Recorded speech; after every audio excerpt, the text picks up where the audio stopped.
Chapter 1207. The Kingdom of Liestage Royal City. In one of the corners of the vast royal city, there was a building. From the outside, there was almost nothing out of the ordinary about this building. However, in this building, at this time, the biggest dark side of the kingdom was gathered. In a room that looked like a meeting room, there were 8 people sitting around a round table. Some were young girls in their prime. Some were men in their prime. Some were old men who had been through a lot. Some were middle-aged men who were neither too old nor too young. In this group of people, the 8 people were all doing their own things. Some were looking at the documents in their hands. Some were talking to the subordinates who were on standby behind them. Some of them were pressing a finger to their temples. It was obvious that they were using the message magic to communicate with someone in a faraway place. Some of them, however, were fiddling with precious-looking magic tools, having a lot of fun playing with them.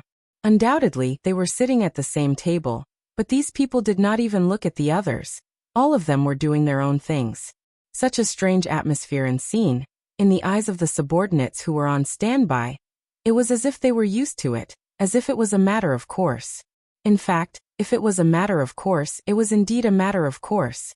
Because, although these people belonged to the same organization in name, and had a cooperative relationship with each other, in reality, they were often at odds with each other because of benefits.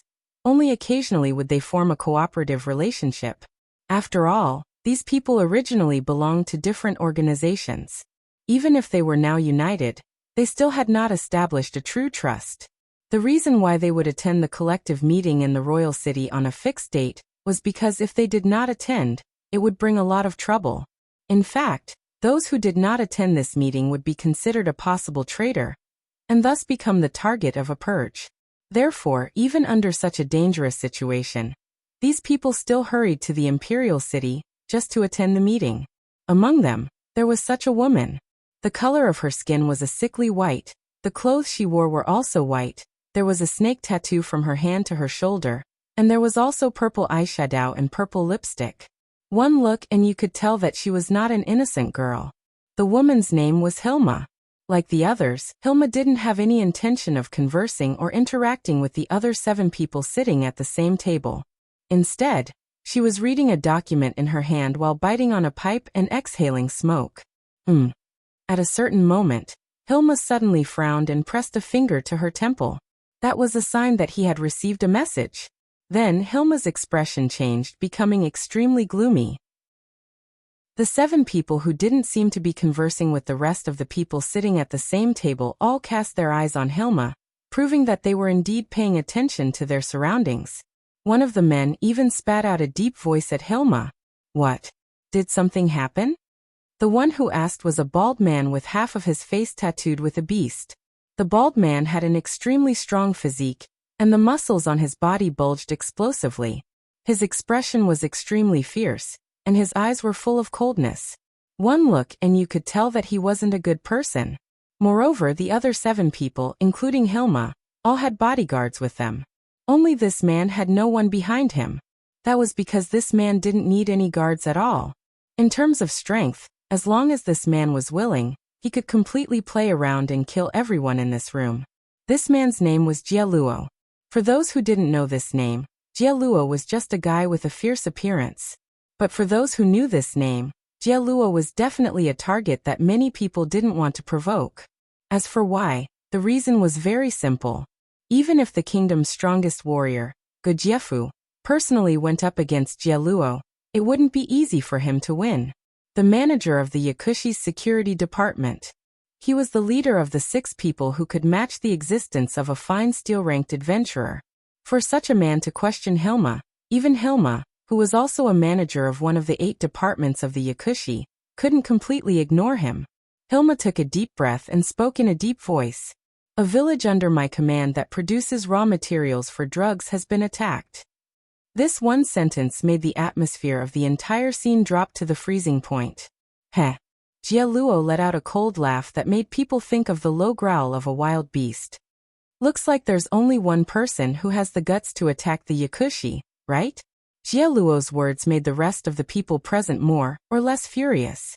In the Liestage kingdom, who knew how many nobles were in cahoots with the Yakushi?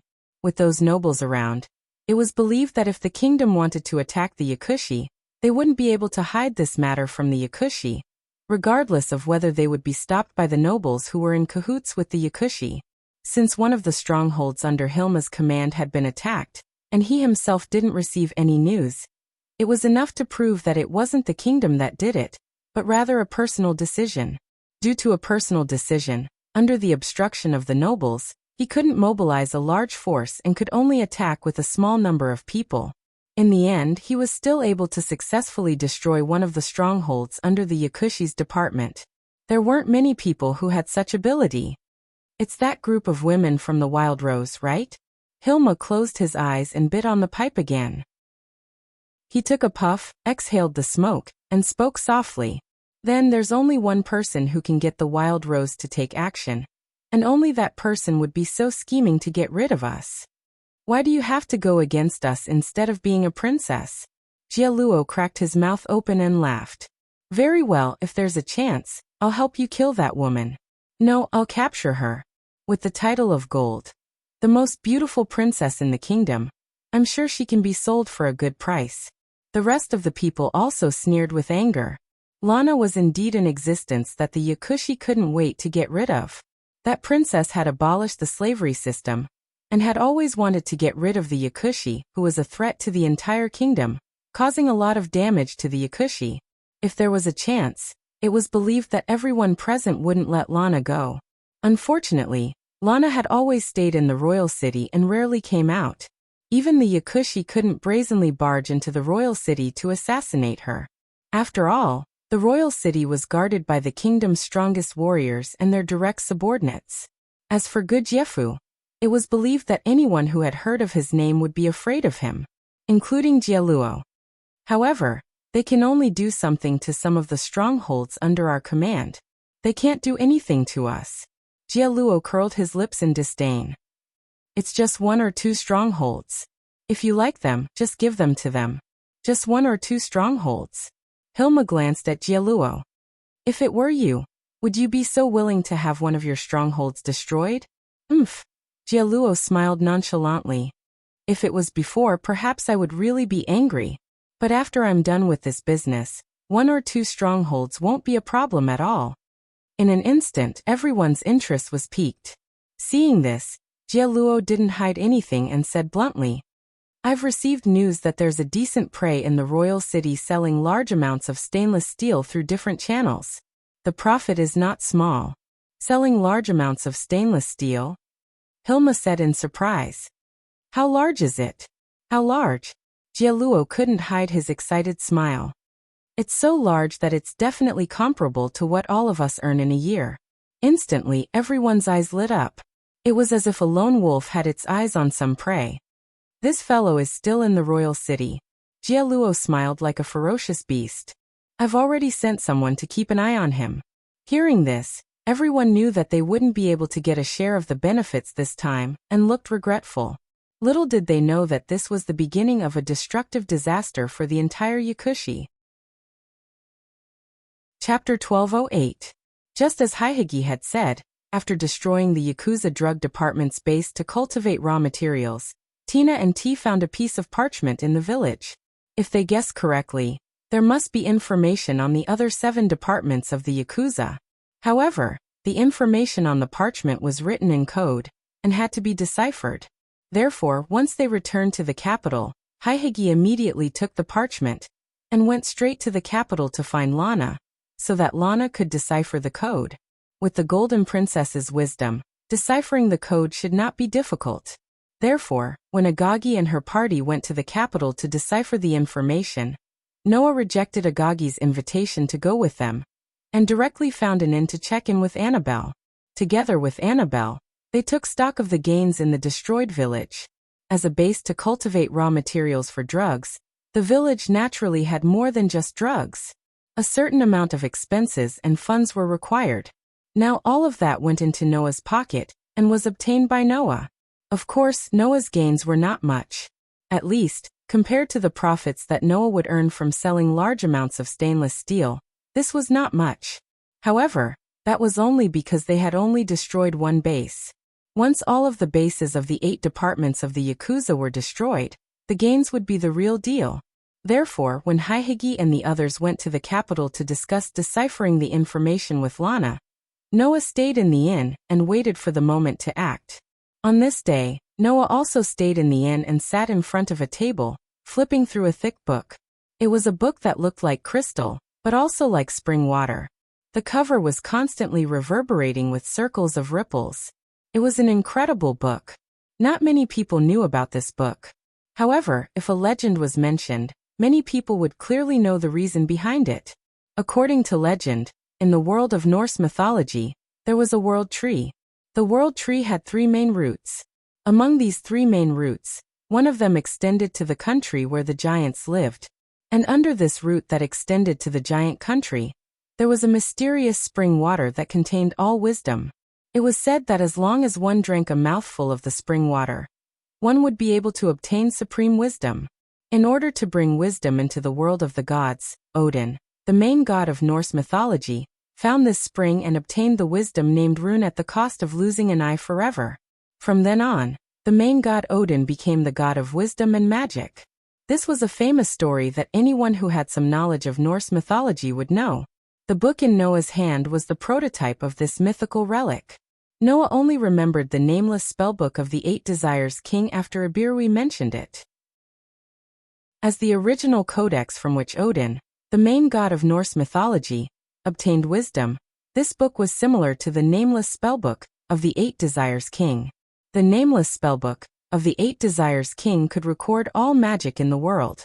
The book in Noah's hands also had the power to record all magic in the world. Even if it was a newly developed magic, it was fine. Just like the nameless spellbook, this relic could automatically record newly developed magic spells into it, becoming a relic that truly recorded all magic spells in the world. However, this book could only record magic in the world of the shaped moon, but it could not record magic that could lead to the source. Noah took the book out because he was curious. Could this relic record the magic of the other worlds as well as the magic of the other worlds besides the shaped moon world? If it could, then this book would be very useful. After all, in this world, there were many magical effects that attracted Noah. For example, teleportation magic that could allow people to move in an instant and play the role of teleportation. For example, resurrection magic that could allow people to come back from the dead and reduce the threat of death to the minimum. If he could learn these magic, it would be very useful even for Noah. Moreover, Noah was also very interested in the super magic that did not exist in this world, and was only mentioned in Yggdrasil. In this world, humans could only use magic up to the 6th level. Magic above the 7th level belonged to the realm of legends. As for super magic, it was possible that even the nameless spellbook of the 8 Desires King did not have records of it. As for how powerful super magic was, Noah could not give an accurate estimate because he had not seen it with his own eyes. However, if he were to make a conservative estimate, it would not be weaker than Noah's 3 great super magic. Therefore, Noah was still somewhat interested. Unfortunately, there was no such thing in this world. Noah, who was flipping through the incredible book, silently closed it at some point and sighed. Sure enough, it's impossible to record magic and magic from other worlds? Or rather, it was more reasonable. If magic and magic from other worlds could be automatically recorded, then this incredible book would definitely not be just a relic. Forget it, what is there is and what is not is not. Although many of the magic in this world are very magical and helpful to me, it doesn't make much sense to me in terms of the degree of improvement of my strength. I don't need to feel regretful. Noah casually tossed this matter to the back of his mind, and casually threw away the incredible book in his hand. A golden ripple suddenly fluctuated out of the space, swallowing the incredible book, and then slowly disappearing. It was not until this time that Annabelle, who had been quietly waiting by the side, came to Noah with a cup of black tea, and spoke respectfully. "Sir Noah, please have some tea." "Thank you, Annabelle." Noah smiled slightly, took the black tea handed over by Annabelle very naturally, and took a sip. At this moment, there was a knock on the door of the room. Noah stopped drinking tea and looked in the direction of the door. Annabelle immediately stepped forward and opened the door. The next moment, a group of people appeared in front of Noah and Annabelle together. The leader was a fat man. The man was wearing what seemed to be a uniform, and there was a badge that reflected a bronze brilliance hanging on his chest. His ruddy face was full of fat, and there was an oily luster on it. Behind this fat man, there were 4 people standing.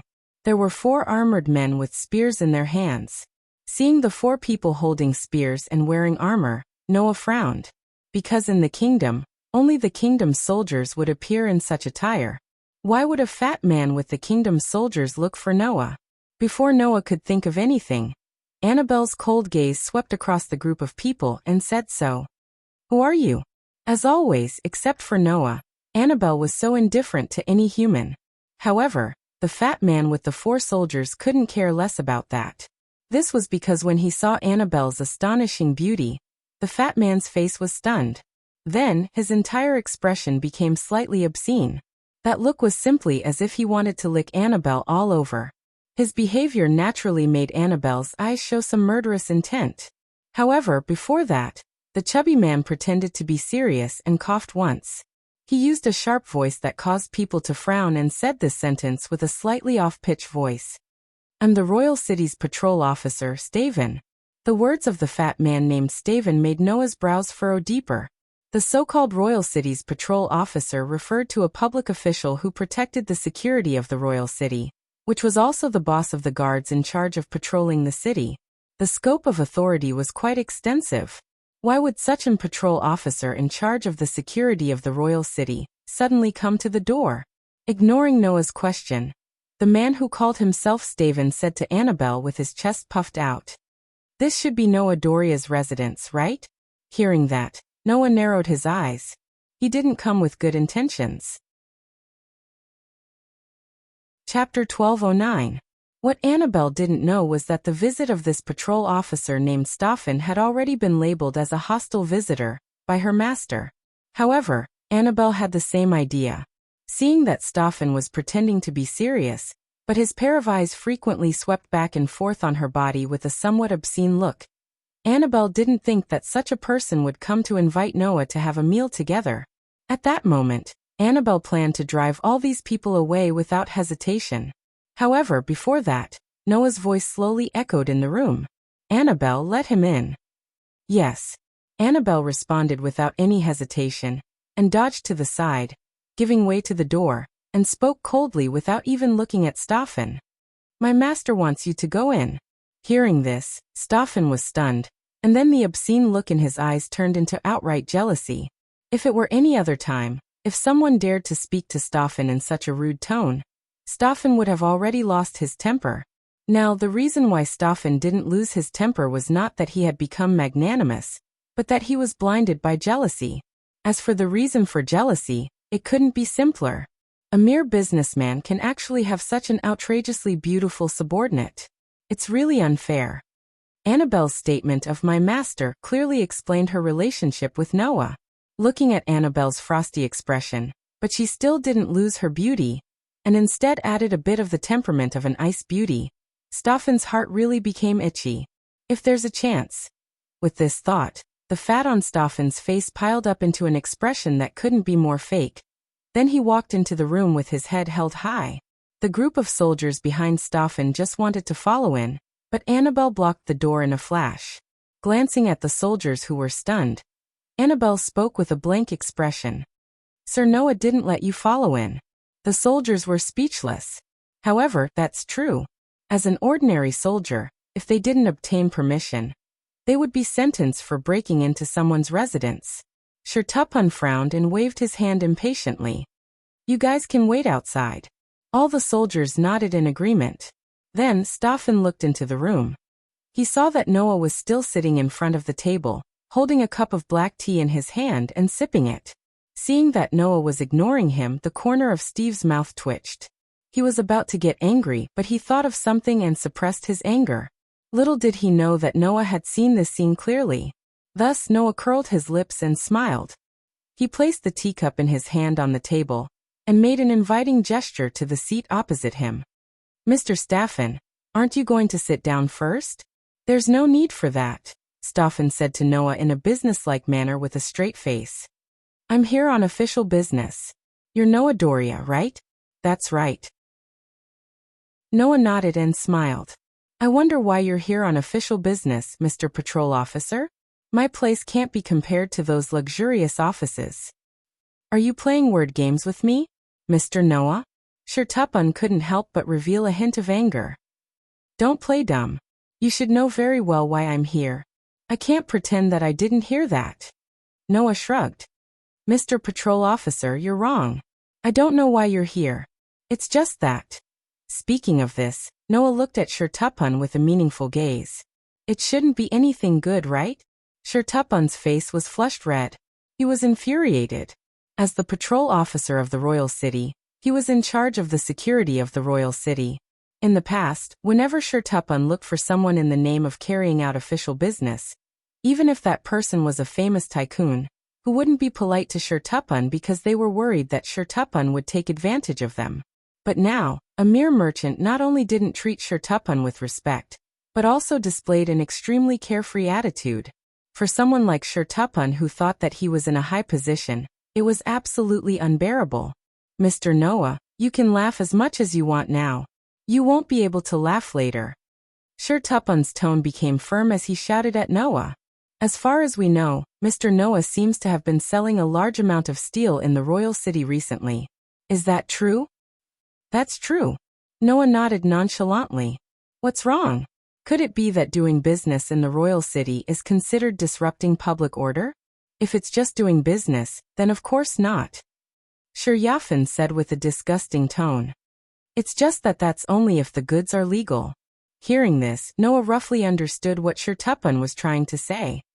Mr. Noah, other than you, no one has been able to sell such a large amount of steel. After all, steel is very precious. Shertupan shook his head as he spoke. In the royal city, we have never heard of a place where steel can be mined in such a large amount. So we have the right to suspect that the steel you are selling in the royal city was obtained through illegal means. Shertupan revealed a victorious smile after he finished speaking. For example, the illegal extraction of stainless steel in the nobles' territories without permission. I see. Noah nodded without any change in his expression. So, what are you going to do, Mr. Patrol Officer? Investigate, of course. Shertupan said matter-of-factly. Please come with us and accept our investigation. Shertupan, who was speaking, did not notice. Behind him, Annabelle slowly placed her hand on the hilt of the sword at her waist. If Noah did not stop her, it would only take a second for Shertupan's head to come in contact with the ground along with a large amount of blood. In this regard, Noah only looked at Shertupan's victorious face, as if he wanted to see through Shertupan's thoughts. After a while he suddenly smiled. I understand. Noah stood up and spoke indifferently. Then, I will go with you, Mr. Patrol Officer. Hearing this, Shertupan revealed a victorious smile. Annabelle silently put her sword back into the sheath at her waist. However, the way she looked at Shertupan was as if she was looking at a dead person. There was no emotion in her eyes. After that, under Shertupan's lead, Noah and Annabelle walked out of the hotel together. There was a soldier standing around them, as if to protect them, and also as if to escort them as they walked into the depths of the imperial city. However, halfway through the main street, Shertupan suddenly turned into a dark alley, and continued to walk forward as if nothing had happened. Sir Noah, Annabelle said softly. However, before she could continue, Noah raised his hand and interrupted her. Don't worry, Noah said concisely. I have my own plans. Annabelle muttered to herself for a while, then nodded and did not say anything else. Just like that, under Shertupan's lead, the group walked quite a distance. It was not until 30 minutes later that the destination came into view. Instead of calling it a destination, it was more like a towering wall that appeared in Noah's eyes. The wall completely isolated the inner and outer space, forming a heavy atmosphere. That atmosphere made people think of a prison, not an important administrative area. Shertupan didn't seem to care about Noah's thoughts at all. He continued to walk forward, and it didn't take long for him to find a lattice-shaped door in the corner of the wall. We're here. Shertupan turned his head at this time and looked at Noah patiently. Please come in with us, Mr. Noah. Looking at Shertupan, it seemed that if Noah didn't go in, he would immediately send someone to take Noah in. However, Noah's performance was different from what Shertupan imagined. Noah ignored Staven, or rather, it was as if Staven was no longer of any use. Noah ignored him and walked through the door. A courtyard appeared in front of Noah. Chapter 12:10. The courtyard that appeared in front of Noah's eyes was not like the dark alleys he was in. It gave off a gloomy atmosphere. The trees were trimmed neatly and tidily. The ground was also swept clean. In such a courtyard, there was a small path that extended from the door Noah was in. It was directly connected to an open space that looked like a training ground. The ground was covered with hard stone bricks. On that open space, a group of about 30 people were either sitting or standing. They were looking in the direction of the door, and their gazes on Noah were full of evil intentions. Bang! Almost at the same time, a loud sound of a door closing reverberated behind Noah. He did not need to turn his head to know that the door at the entrance had been closed. Looking around one by one, people who had been hiding in unknown places slowly walked out from all directions. They all had the same malicious smile on their faces as the people in the open space. In other words, at this moment, the entire courtyard was surrounded by people who looked extremely violent. In the center of the encirclement were Noah and Annabelle. As for Starvan, he walked forward with his head held high under the protection of the violent people around him. He walked past Noah with his head held high. He did not even look at Noah, as if he would feel that he was not ostentatious enough. It really reminded one of the idiom, "The fox uses the tiger's might to intimidate others." In such a manner, Staffen finally walked to the side of a man. He was bald, with explosive muscles all over his body and a beast tattoo on his face. He was exuding a ferocious aura from head to toe. "Mr. Gialuo." Staffen showed a fawning smile to the bald man. "I've brought him to you. You've done well." The man named Gialuo smiled satisfactorily. "Don't worry, I'll put in a good word for you in front of those aristocrats. I'll let you know that cooperating with the Yakuza is definitely beneficial and harmless." "Thank you, Mr. Gialuo." Staffen was instantly overjoyed and nodded repeatedly. Instead, it was Noah who raised his eyebrows and looked at Gialuo with a different gaze. "You're from the Yakuza? To be more precise, you should say that we're from the Yakuza's security department." Gialuo grinned. "And I'm the manager of the Yakuza's security department, Gialuo." Security department?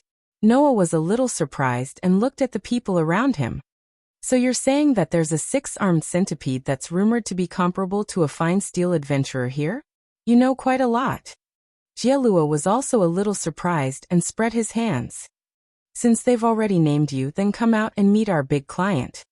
As soon as he finished speaking, 5 people walked out from the crowd behind Gialuo and stood behind him. Standing on the far left was a man wearing a black robe with a hood. The lower hem of the robe was embroidered with a flame-like pattern with bright red threads. The face under the hood could not be seen, and there was not a trace of life on his body. He was a very strange person. "I'm Daiwanak." Beside the black-robed Yakuza was a woman wearing a thin silk robe, with gold rings on her wrists and ankles, and 6 scimitars hanging from her belt. "I'm Adeline."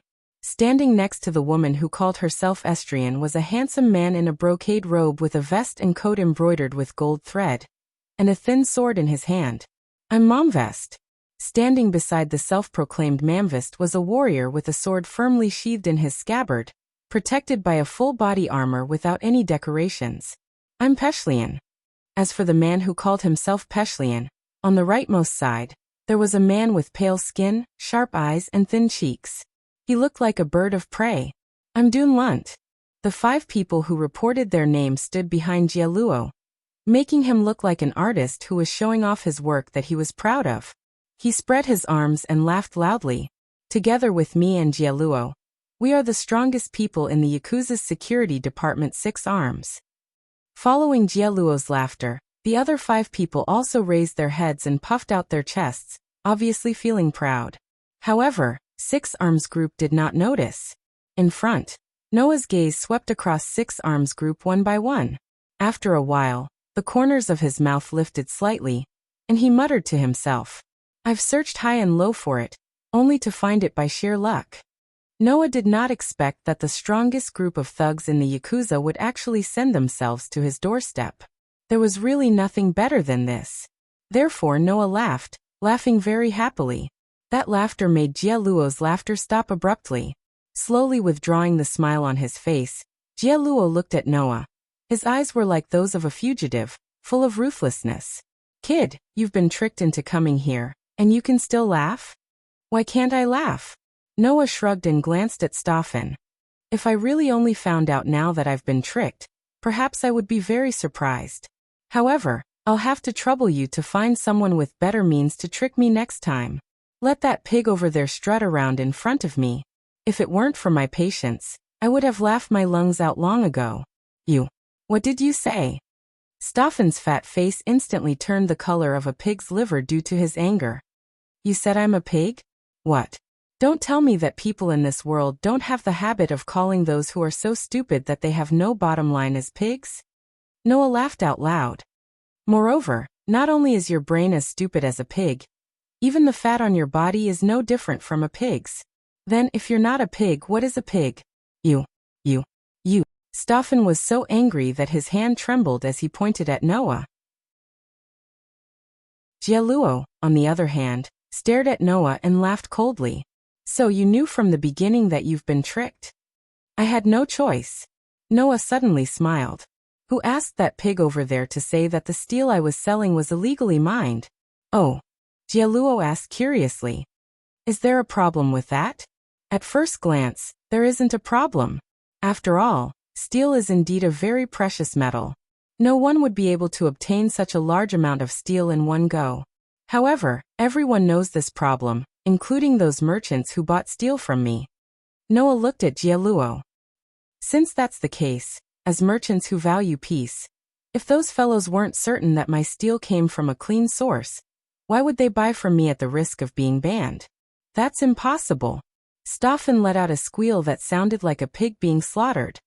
As I said earlier, no one would be able to obtain such a large amount of steel. Since that's the case, how could those merchants be so sure that your steel came from a clean source? That's right.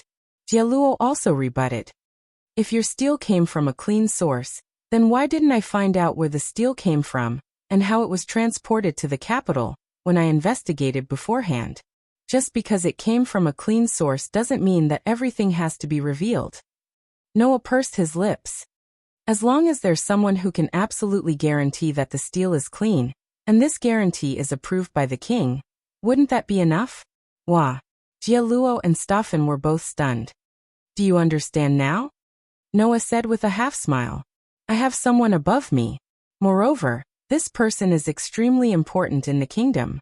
With him as my guarantor, those soldiers won't foolishly come to me and say that my things are unclean, and that they need to be investigated. Unless.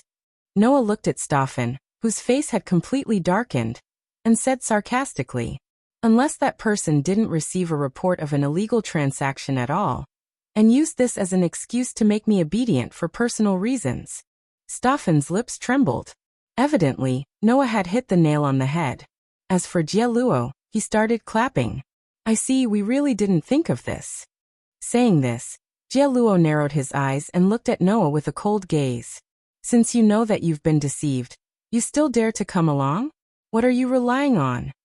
Noah didn't answer his question. What's your motive for bringing me here? Chapter 12:11. Noah's words caused Jie-Luo's eyebrows to twitch slightly as he said this with a hidden meaning. He seemed to be implying something as he said, Kid, don't you know what kind of business we, the Hatchy Fingers, do? What kind of business? Noah also raised his eyebrows, but replied nonchalantly. I heard that the Hatchy Fingers has 8 departments that are involved in different businesses, including slave trading, assassination, smuggling, theft, drug dealing, bodyguarding, finance, and gambling. There are a total of 8 types of businesses, each of which can't see the light of day. That's right. Jie-Luo didn't seem to mind Noah's sarcasm as he continued speaking. And the business that we, the Hatchy Fingers Security Department, are in charge of is bodyguarding. Bodyguards. Noah looked around at the criminals with malicious smiles on their faces. He couldn't help but twitch his mouth. And then? What does that have to do with you bringing me to this place? Didn't I say just now? You're our big client, right? Jia Luo stretched out a hand and clenched it into a fist bit by bit, as if he was pulling a finger. That hand made cracking sounds as he grinned. You've sold so much steel, I'm sure you've earned quite a bit. In the eyes of many, you're a fat sheep that can't get any fatter. Furthermore, the security of the kingdom isn't very good. Kid, don't tell me you've never thought of hiring some bodyguards? Hearing this, Noah narrowed his eyes. He finally understood Jia Luo's motive. Simply put, this guy wanted to collect the so-called protection fee from Noah. Furthermore, it was the type that couldn't be resisted. Since you know about the 6 arms, then you should also know about our capabilities, right? Jia Luo grinned maliciously at Noah. As long as you cooperate with me, I guarantee that your future path will be very smooth. No one will have any ideas about you. How about that? Oh, Noah's expression didn't change as he replied indifferently. Then, how much do I have to pay to hire the Hatchy Fingers security department? Not much. Jia Luo looked straight at Noah, his eyes revealing the ferocity of a ferocious beast staring at its prey. How much did you earn in the capital? I want 80% of it.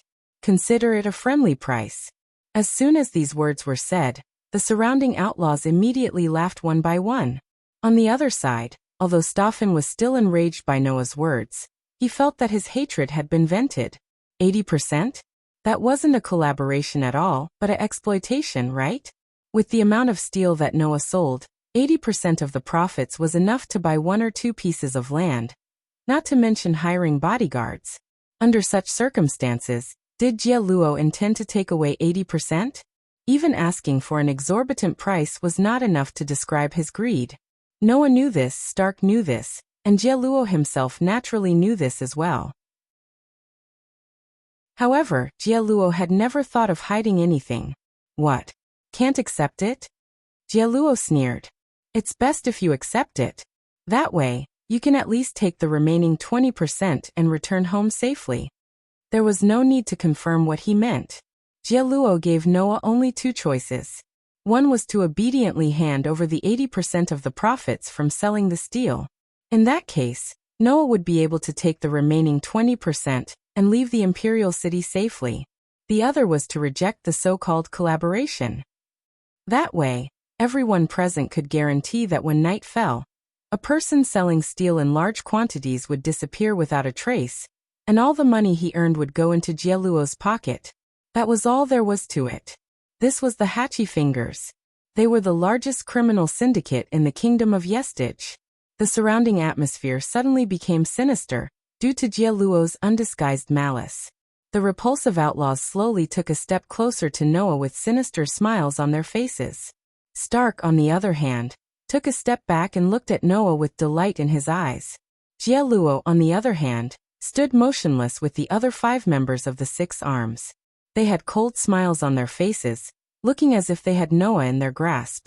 If it had been anyone else, even good Jiefu in such a situation, they would have felt a sense of despair. The guards of the Hatchy Fingers were the hired thugs of the largest criminal syndicate in the kingdom.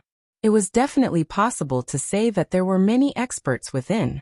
At least, there wasn't a single person in this courtyard who was below level 10. The weakest one was comparable to a silver-level adventurer. Furthermore, the 6 arms led by Jia Luo were all existences comparable to the highest-level adventurers of the fine steel level. They were at least level 29. Even good Jiefu would have to bear a grudge against all the members of the 6 arms. In addition to the pawns around them, who wouldn't feel despair in the kingdom. Unfortunately, in the face of such a situation, Noah only looked at Jia Luo in front of him. After a while, he finally sighed and said this. Ignorance is definitely not a mistake, but when ignorance reaches a certain level, even if it's not a mistake, it's so stupid that it's laughable. The cold smile on Jia Luo's face froze slightly. He slowly withdrew it, and a murderous look appeared in his eyes. Kid, are you courting death? Noah glanced at Jia Luo. Then he suddenly smiled as if he had thought of something. Do you really want me to hire you as my bodyguards? Ha! Jia Luo's expression darkened, and there was some anger in his tone. We've already come to this point. What else do you want to say? I want to say that it's not impossible to hire you as my bodyguards, Noah said as he spread out his hands. However, you also said that the kingdom's security isn't good. Since I want to hire bodyguards, I don't need those incompetent idiots. So, Jialuo was so angry that he laughed. Are you saying that we're all incompetent idiots in your eyes? Because of his fury, Jialuo's body was already erupting with an extremely ferocious aura. He was like a terrifying beast, incomparably frightening. It wasn't just Jialuo. Even the rest of the 6 Arms people had faces full of anger, and their bodies more or less released an astonishing aura. However, in the face of that ferocious aura that was enough to make an ordinary person's legs go soft, Noah's expression was calm as he continued to speak. Whether we're incompetent idiots or not, we'll know once we give it a try. After saying that, Noah ignored the furious looks on Jialuo's and the rest's faces, and spoke indifferently without turning his head. Annabelle. Yes. Annabelle looked as if she had been waiting for Noah's call for a long time. She raised her head and walked in front of Noah with a frosty expression. Looking at the cold-faced Annabelle, the surrounding outlaws were startled at first, but soon after, their faces revealed an evil expression at the same time. That expression was simply as if they were looking at a delicious meal. Only Jialuo looked at Noah with a gloomy expression and spoke in a deep voice. What exactly do you want? From Jialuo's incomparably gloomy expression and extremely oppressive voice, it could be felt that this underworld leader was about to reach the limit of his patience. Unfortunately, Noah was still trampling on this limit. This is my follower. As for her name, there's no need to specifically say. Noah faintly smiled. As you can see, my safety is in Annabelle's charge. What you want to snatch away is her job. Since that's the case, I'll give you a chance. Noah pointed at Annabelle and spoke with a mocking expression. As long as you can defeat my follower, I'll do as you wish and obediently offer you what you want. Moreover, it's not just 80%, but 100% of everything. The entire crowd suddenly went silent. Ha ha ha ha ha. Jialuo suddenly laughed out loud. There wasn't the slightest bit of amusement in that laughter. There was only anger that made one's heart tremble. Very good, boy. You've successfully angered me, Jialuo roared. Since that's the case, I'll first torture this woman, then cut you into 1,000 pieces, and then throw you all into the dungeon to feed the worms. Jialuo's words elicited a reaction from Annabelle. Worms. Annabelle suddenly raised her head, her eyes surging with an astonishingly cold light. To me, you're all worms, a group of inferior human beings. As soon as she finished speaking, Annabelle fiercely spread out her hands, and the palms of both hands burst out with dazzling electric light, turning into 2 huge electric balls. Second-level magic enhancement. Electric shock ball. The next moment, the violent electric balls shot out and landed directly in the courtyard. Bang! The sound of an explosion resounded. Chapter 12:12. Pung. When the explosion that was mixed with violent electric currents shook the entire courtyard of the Hachibyunga Guard Department, the astonishing impact carried rioting electric sparks and spread out in all directions. Beep beep. At the center of the impact, violent electric arcs jumped back and forth like streaks of lightning, running back and forth in the space as if they were boiling. Ah! Those outlaws who didn't have time to react were all covered by the violent electric arcs that ran back and forth like lightning. Their bodies emitted a burnt smell as they let out mournful screams. Instantly, in the entire courtyard, those thugs from the Hakuhosha Guard Department, who were feared by everyone, were all roasted by the violent electric arcs. They fell to the ground one after another, never to get up again. Only the group of 6 Arms, led by Jialuo, reacted at the critical moment, and all of them retreated rapidly, avoiding the violent impact and electric currents that came head-on. Thus, when the violent shock waves and arcs of lightning that shook the entire courtyard gradually subsided, and the surroundings regained its tranquility, apart from Jialuo's group of 6 adventurers who could match the highest level of fine steel rank, the others all fell to the ground, their bodies twitching incessantly. Looking at this scene, Annabelle, who still had her hands spread open and some electric arcs flickering in her palms, spoke with contempt. They're just like frogs. This sentence completely infuriated Jieluo's group. This was especially so for the only female among the 6 arms called Edessa. When she saw the disdain on Annabelle's stunning beauty, the jealousy in her heart triggered a strong anger, causing Edessa to fiercely slap the scimitar at her waist. Following Estrian's action, the 6 scimitars hanging on her waist suddenly floated up on their own, as if there were 6 invisible people holding those scimitars. They extremely nimbly drew a perfect trajectory around Estrian's body and violently swept out. Xiao xiao xiao xiao xiao. The scimitars that were flickering with a deadly cold light cut through the space, and with a sharp sound, they mercilessly slashed at Annabelle from 6 completely different directions. Seeing those scimitars mercilessly slashing at her, Annabelle just opened her red lips slightly. Shield wall. A flash of light rose from Annabelle's body, as if turning into an invisible mirror, enveloping Annabelle's whole body. Clang clang clang clang clang. With a sharp sound, the 6 scimitars slashed at the invisible mirror like flash one by one, causing a crisp sound of collision, and they were knocked away one by one. Seeing this scene, the expressions of the group of 6 arms, led by Jieluo, changed. The spell called Shield Wall was a very common type of physical defense spell. However, common meant that it wasn't very special, and its rank was not very high. Very high. At the very least, a defensive magic of this rank should be easily broken by Edstelin's strength. However, Edstelin's attack didn't even cause the slightest bit of damage. What did that prove?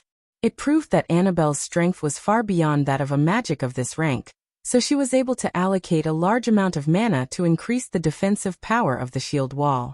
And to be able to so easily block the attack of Edstelin, one of the 6 arms, with a low-level magic, meant that Annabelle's strength wasn't inferior to Edstelin's.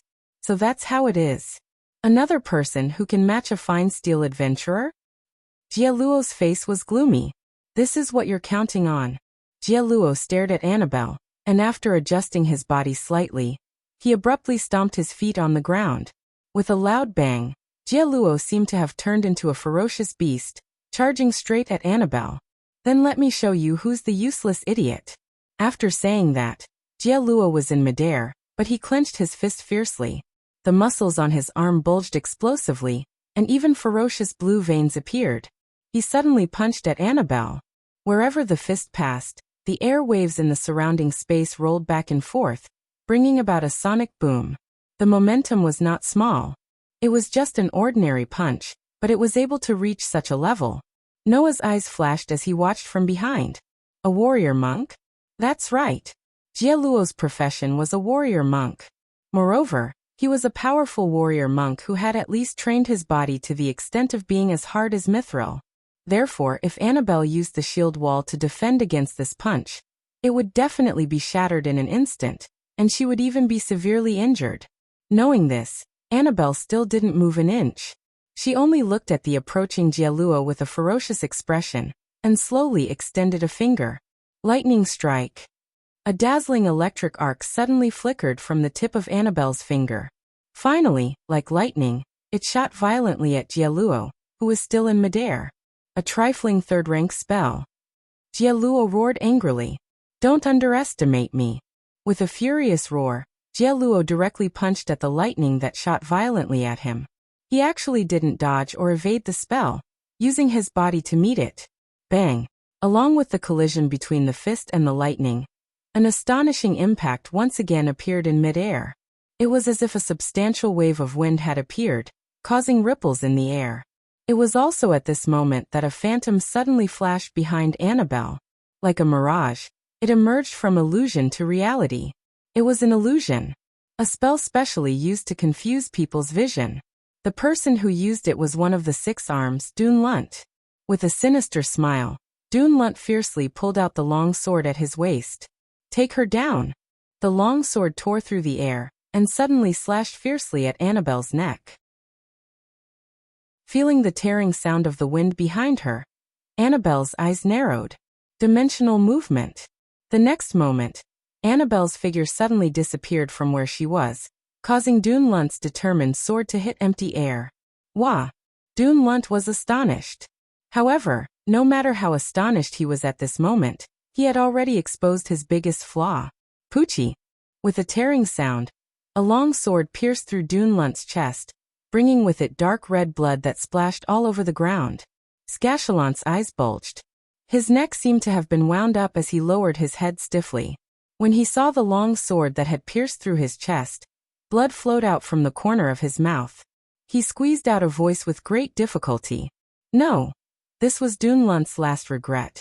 Then the long sword was pulled out fiercely, causing Dunlant to fall to the ground, revealing Annabelle's figure standing behind him. Looking at Dunlant, who was sprawled on the ground with his arms and legs spread out, and the ground beneath him was gradually dyed red with blood, Annabelle murmured expressionlessly, "Is it a beetle this time?" It was indeed true. Dunlant's appearance of lying on the ground with his arms and legs spread out was exactly the same as a beetle. Seeing Dunlant die in front of them, the members of Six Arms, including Jieluo, were all stunned for a moment. "It's too troublesome to deal with them one by one. We can't let Sir Noah wait for too long." Annabelle raised her eyes and looked ahead. "Then, let's deal with them once and for all." While saying this, Annabelle clapped her hands fiercely in the midst of a paw sound. A burst of terrifying magic power burst out from Annabelle's body. Then Annabelle slowly opened her palms. Beep, beep, beep. A white lightning arc like a flood dragon flickered between Annabelle's palms. On it, a dazzling white light bloomed, illuminating the entire surrounding space. Magic enhancement chain dragon thunder. In the next instant, a white arc of lightning shot up into the sky from Annabelle's palm, hovering in the air. Soon after, like a dragon descending from the sky, it brought along a dazzling white light as it rubbed against the air, heavily landing at the position of the Six Arms members who couldn't react in time. Boom! A thunderous sound resounded through the sky. Chapter 12-13. When the dragon-like arcs of lightning landed heavily in the courtyard, almost everyone in the royal city saw this scene. However, in the eyes of others, it was nothing more than a bolt of lightning. Such a bolt of lightning shattered the ground of the courtyard of the Hatchibyunga Guard Department, causing a violent impact that blew up inch by inch of the ground. The soil was dug up, and the gravel was splashed up.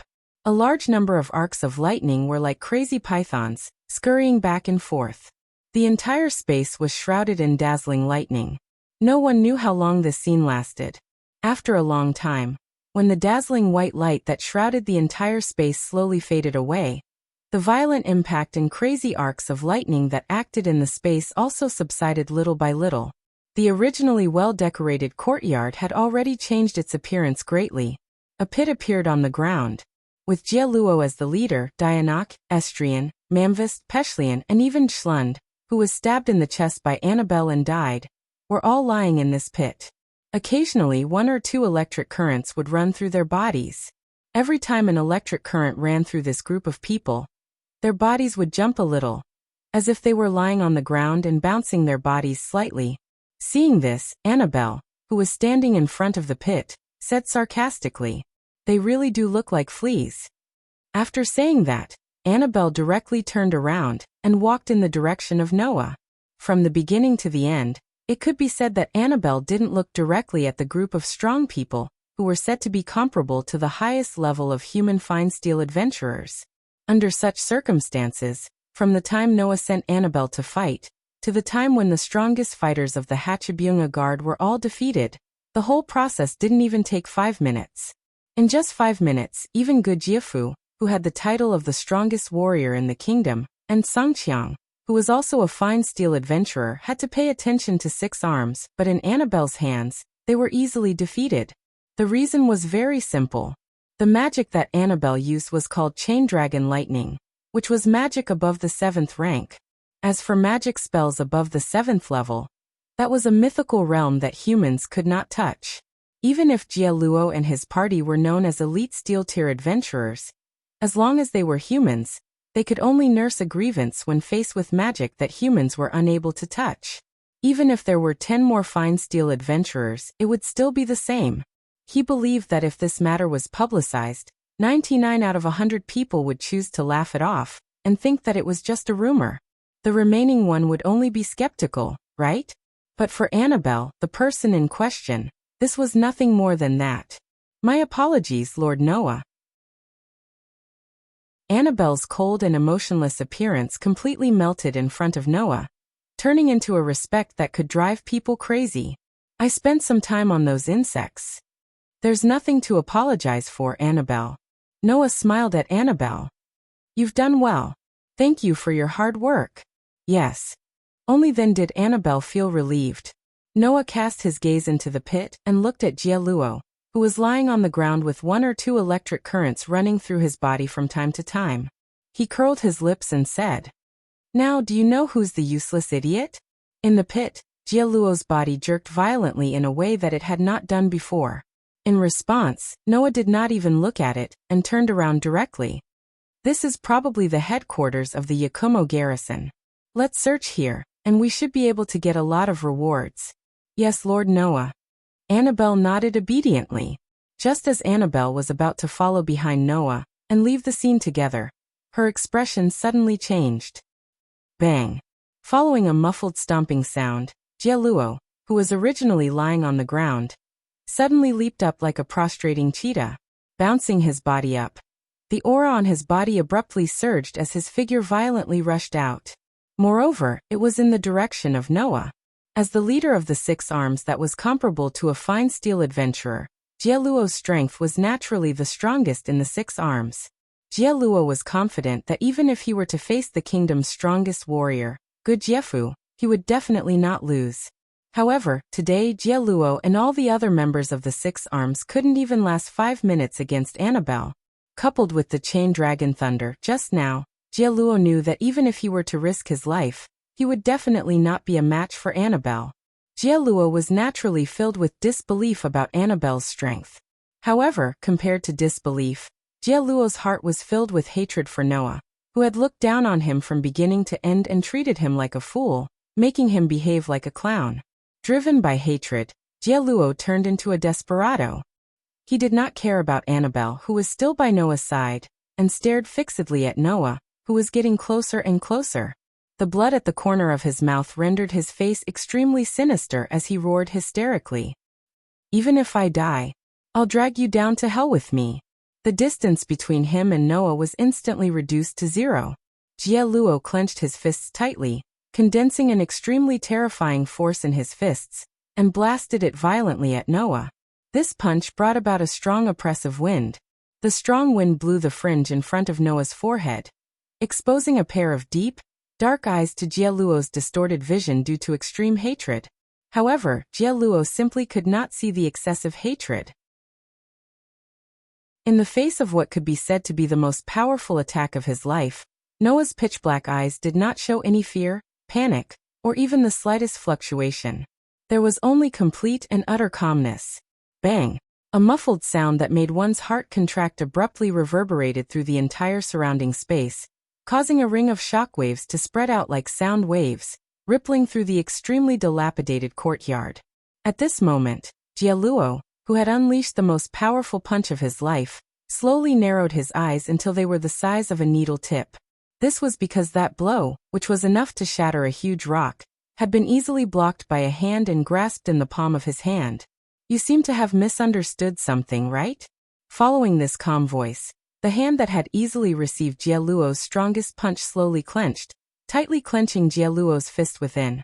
When I said that you're a useless idiot, I didn't mean that my follower could casually defeat you. Saying this, Noah's gaze met Jia-luo's pupils, which had shrunk to the size of a needle tip, and he sneered. Rather, to me, you're indeed only at this level, idiot. After saying this, Noah's other hand suddenly clenched into a fist. Clang!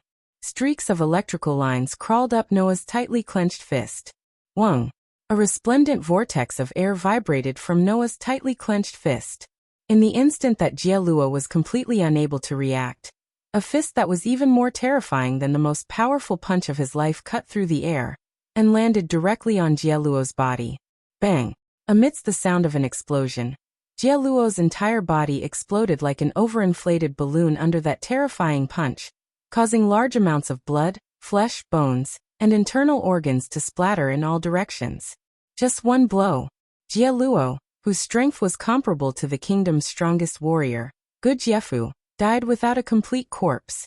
This was the power of Noah's punch that had reached LV4, and his all-around strength was at the stage of SSS. After being strengthened by enhanced magic, he used Annihilation Strike to display the power of Noah's punch. Ah! A blood-curdling scream rang out.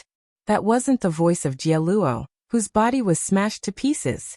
Instead, it was the voice of the guy who had luckily escaped Annabelle's purge and was still hiding, only to see that behind the rockery in the courtyard, Stefan was paralyzed on the ground, screaming miserably with a face full of horror. Recalling Stefan's despicable behavior and the obscene look he had when he looked at her, Annabelle spoke in a low voice. "Lord Noah, how should we deal with that scarab?" Noah glanced at Stefan, who was screaming in pain, and turned around. "As you like." Annabelle suddenly smiled. That was an extremely cruel smile, like that of a demon. Chapter 12-14. 3 days later, the biggest underground criminal organization in the kingdom, the headquarters of the 8 departments of the organization known as the Hachibana, were all defeated. There was no suspense at all. As the strongest fighters of the Hachibana, the biggest underground criminal organization, those 6 armed members who were comparable to fine steel-level adventurers had all lost their lives in the hands of Noah and Annabelle. A large number of strong fighters in the Hachibana's security department were also all wiped out by Annabelle's magic on that day. After losing these forces, no matter how deep the Hachibana infiltrated the kingdom, under the situation where even the intelligence of their headquarters had been exposed, it was naturally impossible for them to resist the attacks of the fine steel-level adventurers of the Wild Rose Gang. Therefore, almost on the second day after the intelligence was deciphered, Agagase, Ibirui, Gragland, Hina, T and even Gudjiafu's group split into 6 groups, and with the strongest vanguard, they quickly destroyed 6 of the Hachibana's departments. As for the remaining 2 departments, one was sent by Noah and Annabelle to destroy, while the other was the courtyard where Jialuo and the other members of the security department were at that day. Since Noah had already taken care of it, there was no need to destroy it.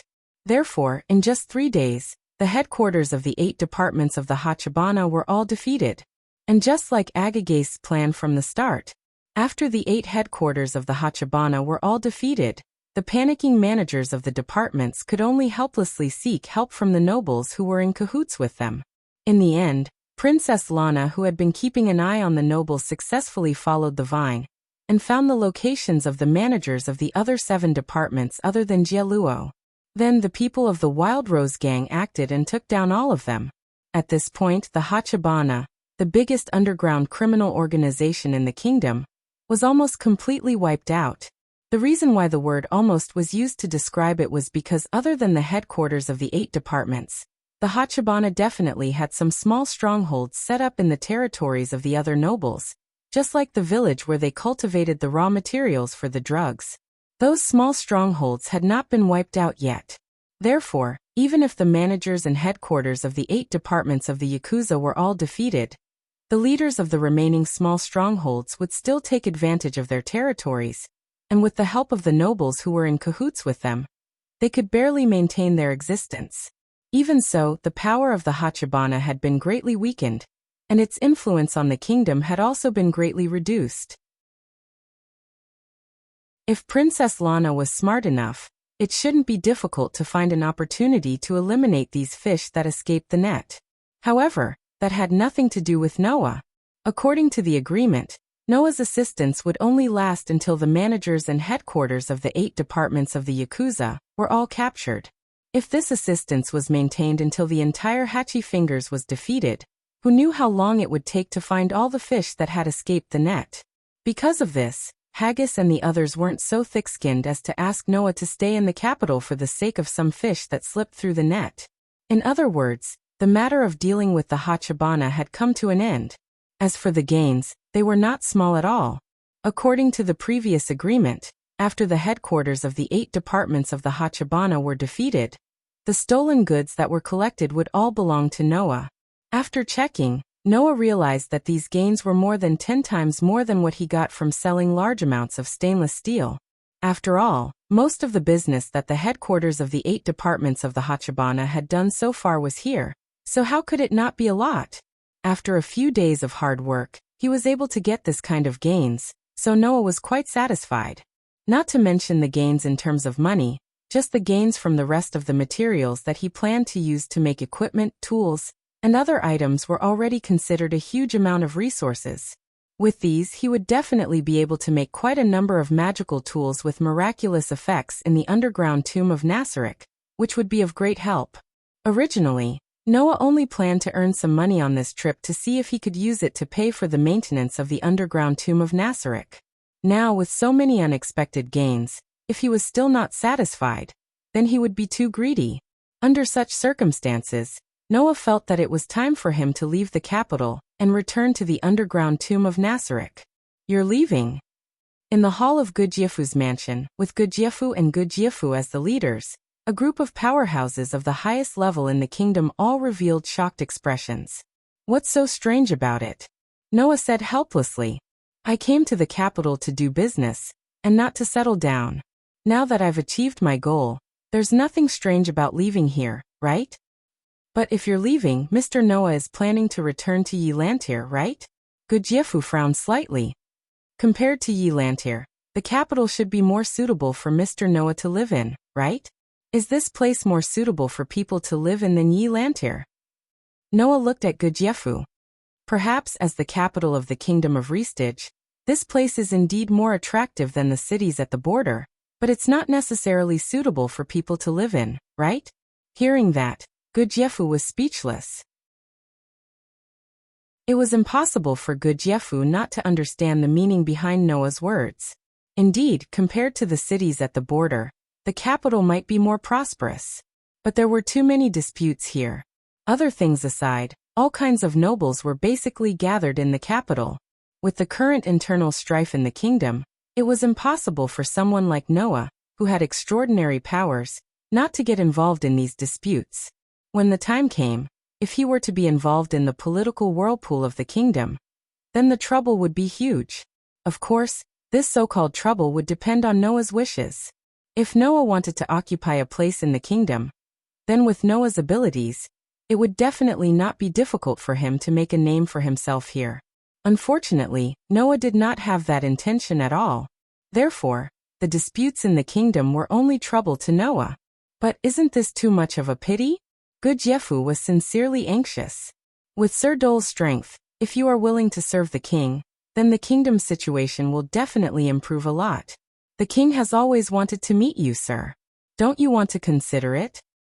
That's right, Sir Noah. Clem was also present, and he was just as anxious as Gudjefu. Ever since Lady Lana heard about Sir Noah, she has always wanted to meet Sir Noah. Don't you want to consider it, Sir Noah? Gudjefu and Clem's anxiety was not without reason. After interacting with each other for the past few days, everyone present had realized that Noah was unfathomable.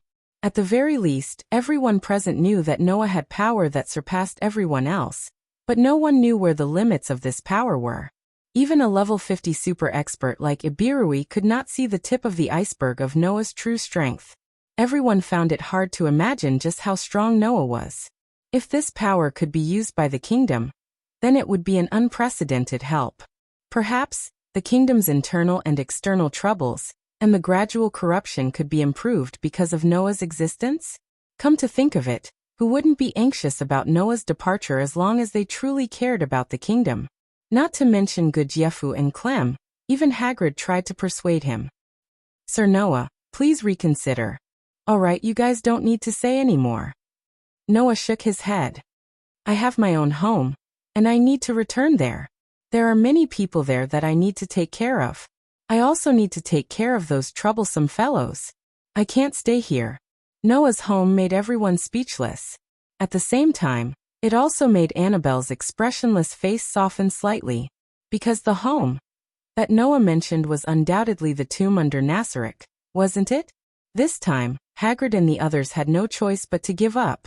Just like that, Noah's plan to leave the royal city was put on the agenda. Night quietly fell.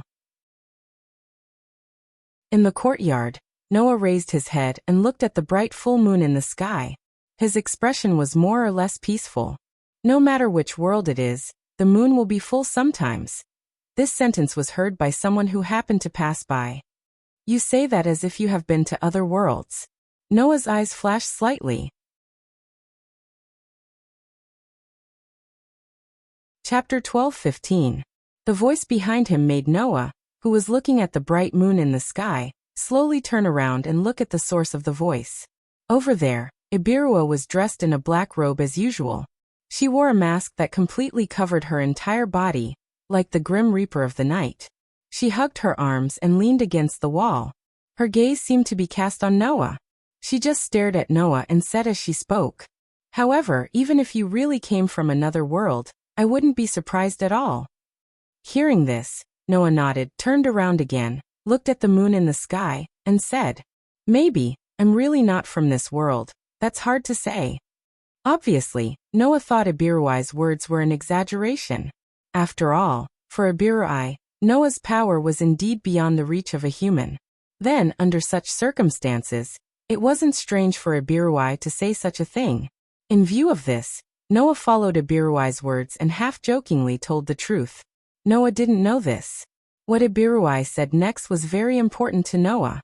Looking at Noah's back facing her, looking at the bright moon in the sky, his robe fluttering in the night wind, creating an exceptionally beautiful scene, Ibirui hesitated.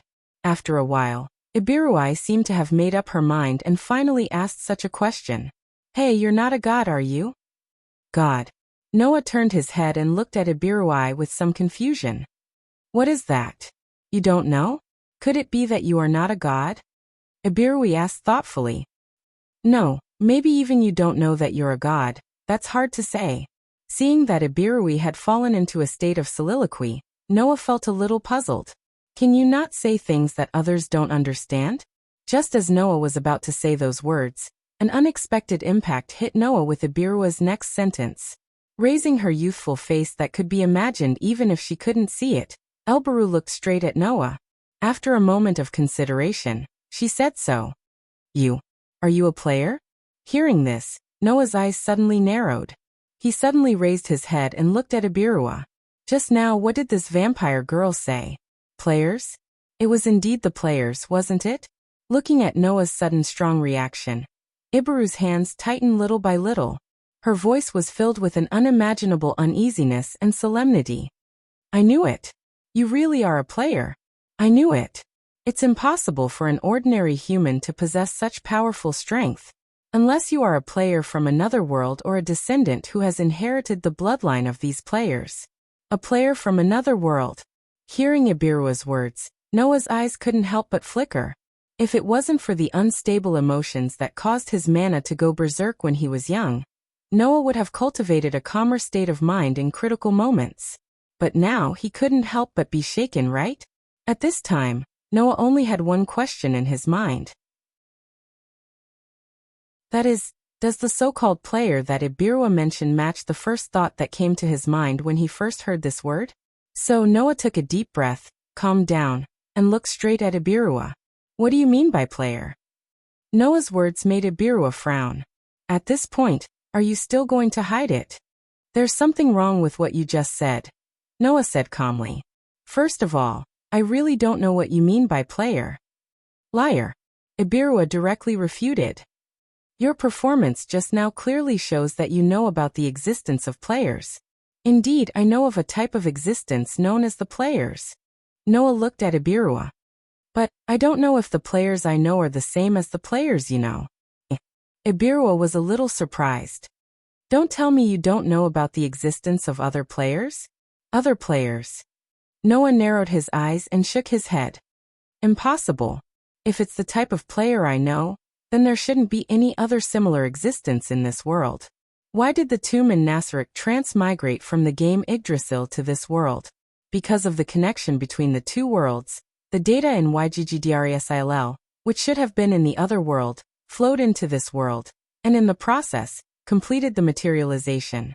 According to what Gaia and Aleia said, before the tomb in Nasrik transmigrated to this world, there was indeed a player from Yggdrasil that came with it. However, that player should have been intercepted by Gaia and Aleia. Then there shouldn't be a player from Yggdrasil in this world.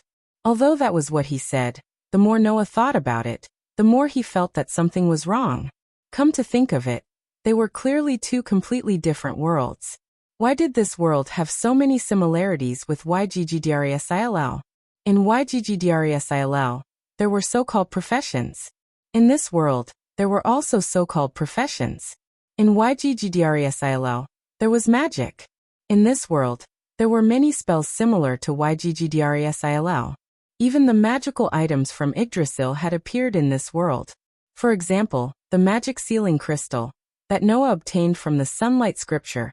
Purgatory was a magic item from YGGDRESILL. Why did these two completely different worlds have so many similarities? This was not a parallel world like Aslan or Edras, nor was it a world of different species like the world of humans and the world of elemental fairies. This was a world that was completely separated, two worlds that existed independently in the between the worlds. Logically speaking, there shouldn't be so many similarities between these two worlds, right? Could it be that in this world, there really were other players from YGGDRESILL? Undoubtedly, Gaia and Alea said that there was only one player that could come to this world, and that player was also intercepted. What was going on?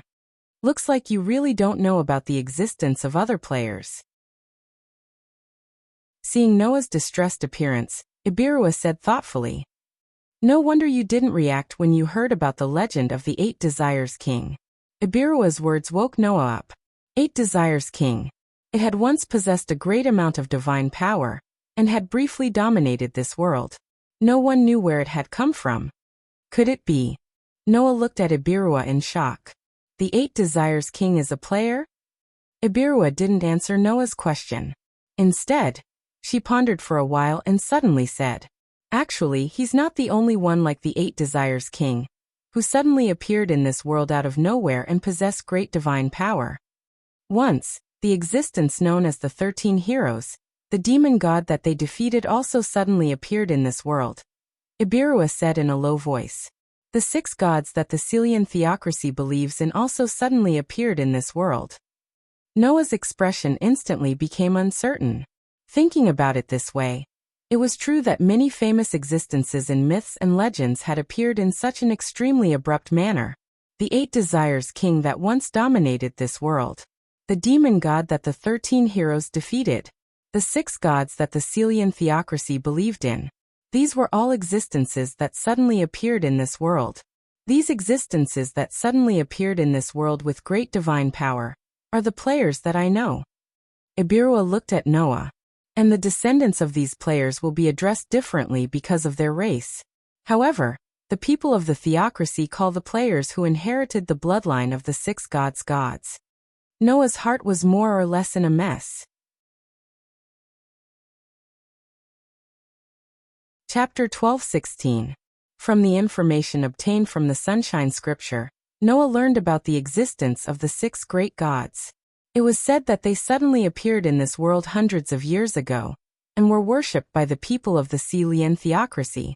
From various rumors, Noah also learned about the existence of the 8 Desires King and the demon god. Legend had it that the 8 Desires King was a great existence of unknown origin. He suddenly appeared in this world and used his unparalleled power to temporarily dominate the entire world. As for the demon god, he was also a kind of evil person who suddenly appeared in this world and brought great disaster to this world. He was defeated by the existence of the 13 heroes. Whether it was the 6 great gods, the 8 Desires King, or the demon god, they were all characters that only existed in human myths and legends. However, these characters that appeared in myths and legends all had one thing in common that could not be ignored. That is, they all appeared in this world very suddenly. Moreover, before they appeared, there were no signs of them. Originally, Noah only treated these as myths and legends. However, if it was really like what Ibirua said, whether it was the 6 great gods, the 8 Desires King, or the demon god, they were all players, then this matter made sense. The reason why they suddenly appeared was because they did not belong to this world. The reason why they had such great divine power was because their level was higher than the highest level in this world, which was only level 35 in the hero domain. The reason why there were many professions in magic that were similar to those in Yggdrasil was because these players brought the professions and magic from Yggdrasil to this world, and taught them to the people of this world. The reason why the Sunshine Scripture had the items from Yggdrasil was because the 6 great gods who left these items behind were players from Yggdrasil. All these signs pointed to the fact that players from Yggdrasil had appeared more than once in this world, where players from Yggdrasil should not exist. Phew! Noah exhaled deeply, calming down his somewhat chaotic emotions. He immediately raised his eyes, looked at Ibirua, and solemnly said, "Thank you for telling me such important information. This is not worthy of your special thanks." Ibirua was startled at first. She did not expect Noah to suddenly thank her so solemnly. She tilted her head in confusion and asked, "Then you are a player, right? You can say so." Noah smiled bitterly. "At least I am not from this world." As expected. Ibirua looked at Noah in a completely different way. "Looking at you, you seem to have just arrived in this world not long ago. You are not very familiar with this world, right? Once you are familiar with this world, what do you plan to do with it?" But Ibirua did not say this last sentence. However, this was what Ibirua was the most. There was no other way. The descent of the 6 great gods into this world led to the emergence of the Si Lien cult nation, a nation that rejected all races other than humans and advocated the supremacy of humans.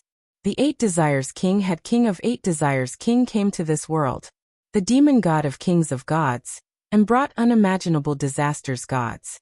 Every time a player came, they would have a great impact on this world. Then, as a player, what does Noah plan to do with this world after coming to this world? Is he going to become a religion like the 6 great gods, and build a human country? Is he going to sweep away thousands of armies and rule the world like the 8 Desires King? Or is he going to bring unimaginable disasters to the world like the demon god of gods? Ibirua realized that this seemingly ordinary human in front of her could change this world greatly with just a thought. Is this change good or bad? If she did not confirm it, who would be at ease? As if seeing through the uneasiness and solemnity in Ibirui's heart, Noah sighed and turned around. "You don't have to worry. As long as the people of this world do not provoke me, then I will not do anything to the people of this world." This answer made Ibirua's uneasiness even more intense. So Ibirua could not help but say, "Then what if someone provokes you?" Noah glanced at Ibirua and said indifferently, "If there's a grudge, then there's a grudge. If there's a grudge, then there's a grudge, right?" This sentence sent a chill down Ibirua's spine. The meaning of Noah's words could not be clearer. As long as they don't provoke him, then he will not come looking for trouble. However, as long as they provoked him, he would not show them any mercy. Ibirua felt that she really needed to tell Haggis and Gudjefu not to provoke Noah for the sake of the kingdom's interests. Otherwise, this corrupt country with internal and external troubles will really be finished. So Ibirua took a deep breath and asked tentatively, "Apart from you this time, are there any other players who came to this world with you?" "No," Noah said bluntly. "Apart from me, there are only a few of my subordinates who came with me. They are not players, but something similar to summoned monsters. As long as I don't allow it, they will not casually participate in the disputes of this world."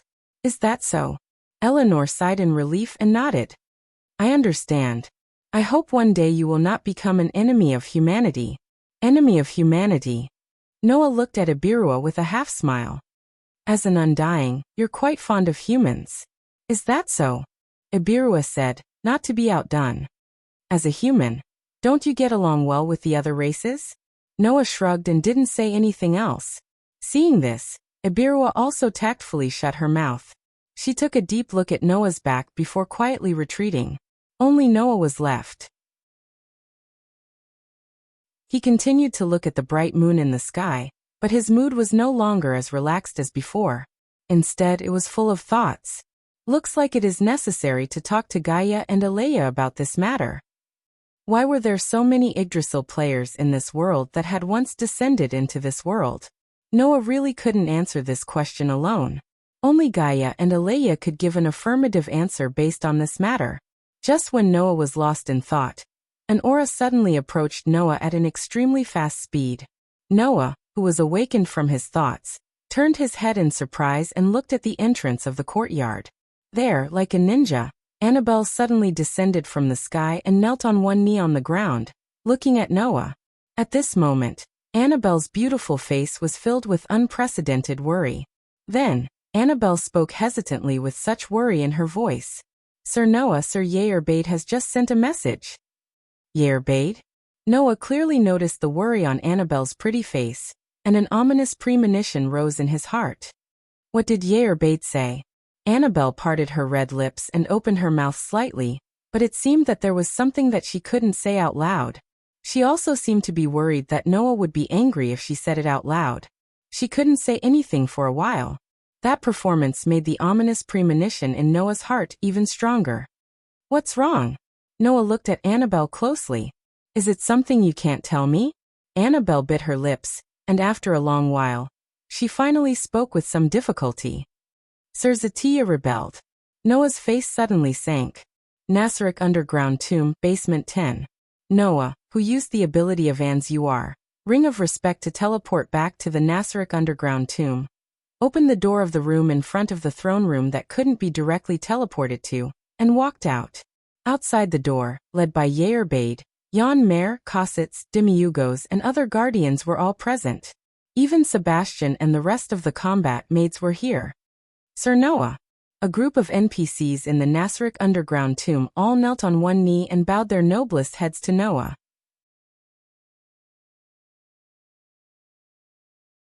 Chapter 12:17. There was an unbearable stifling atmosphere in the air. Looking at the NPCs kneeling on one knee in front of him with their heads lowered, not even daring to breathe loudly, Noah could clearly feel the deep uneasiness hidden in their hearts. That uneasiness was mainly directed at Noah. Moreover, rather than uneasiness, it was more like fear. Of course, what the NPCs of the underground tomb were afraid of was not Noah, but whether or not Noah would be disappointed in them. After spending some time together, Noah had a deep understanding of the loyalty of these NPCs. To these NPCs, Noah, the supreme ruler of the great underground tomb of Nasaric, was everything. The strong loyalty that no one could compare to made these NPCs care about Noah to the extreme. If Noah doubted or was disappointed in the NPCs of the underground tomb because of Satya's rebellion, it would definitely be worse than death for these NPCs. It was precisely because he knew this that Noah felt that it was really inconceivable. As a guardian of the highest level of loyalty to Noah, how could Satya rebel? With such feelings, Noah looked at the NPCs of the underground tomb, who did not even dare to breathe loudly, and sighed. "Alright, you don't have to be so worried. Satya is Satya, and you are you. I won't blame all of you for one person's mistakes." After saying that, Noah turned around and walked in the direction of the throne room. "You all come together." "Yes, Your Majesty." Everyone obediently agreed, stood up, and followed Noah in the direction of the throne room. Because Noah used the ability of Anne's ring of respect to teleport directly to the room in front of the throne room, the distance between the throne room and the throne room was not very far. When Noah arrived in front of the throne room, the two combat maids went past Noah and opened the door for Noah to pass through. Noah led a group of NPCs from Nasaric's underground tomb into the throne room. A group of NPCs from Nasaric's underground catacombs stopped in front of the throne room. Noah, on the other hand, walked up the steps alone, came to the throne, and sat down directly. Noah didn't even look at the NPCs in the great underground tomb of Nasaric as he issued an order. "Main control source activate."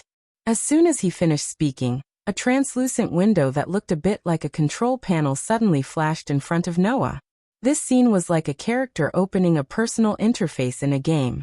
It gave people a feeling that this was not reality. Noah cast his gaze at the window that suddenly flashed in front of him. It was a window that was divided into several pages by labels. Each page was densely filled with text. This window was the management system of the underground tomb of Nasaric. It recorded the daily management fees of the underground tomb of Nasaric, as well as the types and numbers of monsters that existed on each floor of the tomb, as well as the various magical traps that were being activated. In Yggdrasil, this window could be opened at any time and place. However, after coming to this world, this main window that represented the operation and management of the underground tomb of Nasaric could only be opened and operated in the throne room, which was equivalent to the heart of the tomb. Usually, when Noah confirmed the operation of the underground tomb of Nasarek, he would first make a general confirmation here, then listen to the detailed reports of the situation on each floor of Yair Bade's integration. Therefore, Noah was quite familiar with how to operate this main window. With practice movements, Noah's finger swiped back and forth on the main window a few times and opened the NPC display page. It recorded the names of all the NPCs in the underground tomb of Nasarek.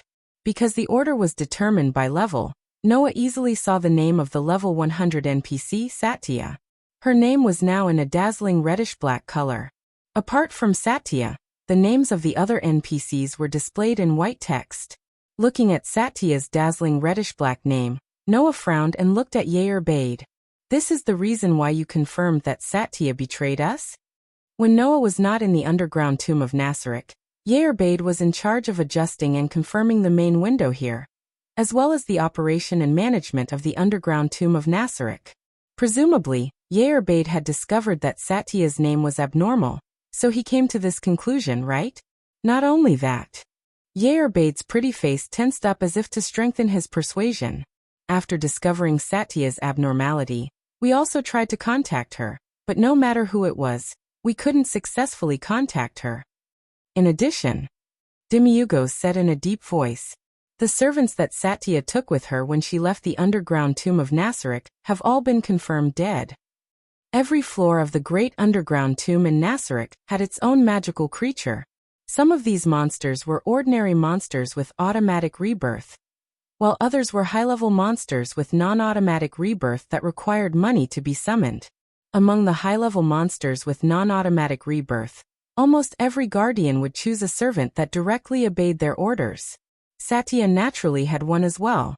The servants are dead, and Satya's whereabouts are unknown, right?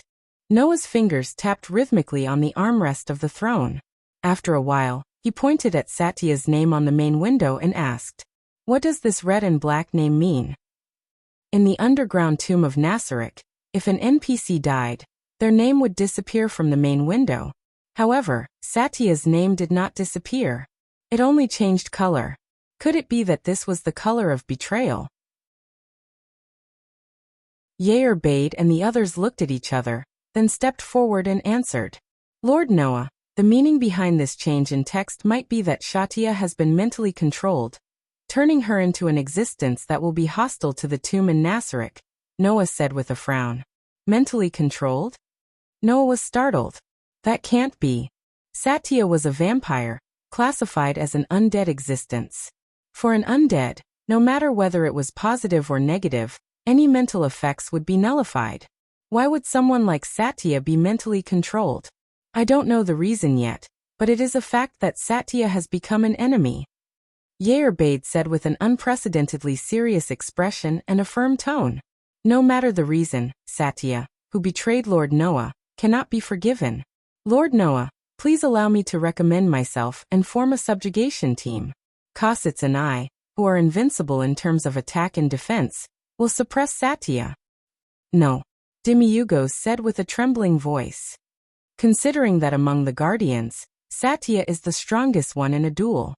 If we want to have absolute confidence in defeating her, it's best to let Yauda, who is good at team battles, and Marley, who is the strongest wizard, fight together. That will be better. The other guardians nodded one after another, their expressions resolute. For these guardians, betraying the supreme ruler of the underground tomb of Nasarek was unforgivable, no matter the reason. Even if it was against their will. Even if it was their companions. However, Noah's determination caused him to sweep his gaze across everyone present. And then? What will happen after we subjugate Satya? Hearing this, the group of guardians was about to say something, but they were interrupted by Noah. Calm down and think about it. Satya is an undead. Logically speaking, it's impossible for her to be mentally controlled. But in the end, Satya's mind was still controlled. This way, if you go all out and attack Satya without understanding anything, can you guarantee that you won't be mentally controlled and become a traitor? The guardians held their breaths. Chapter 12:18.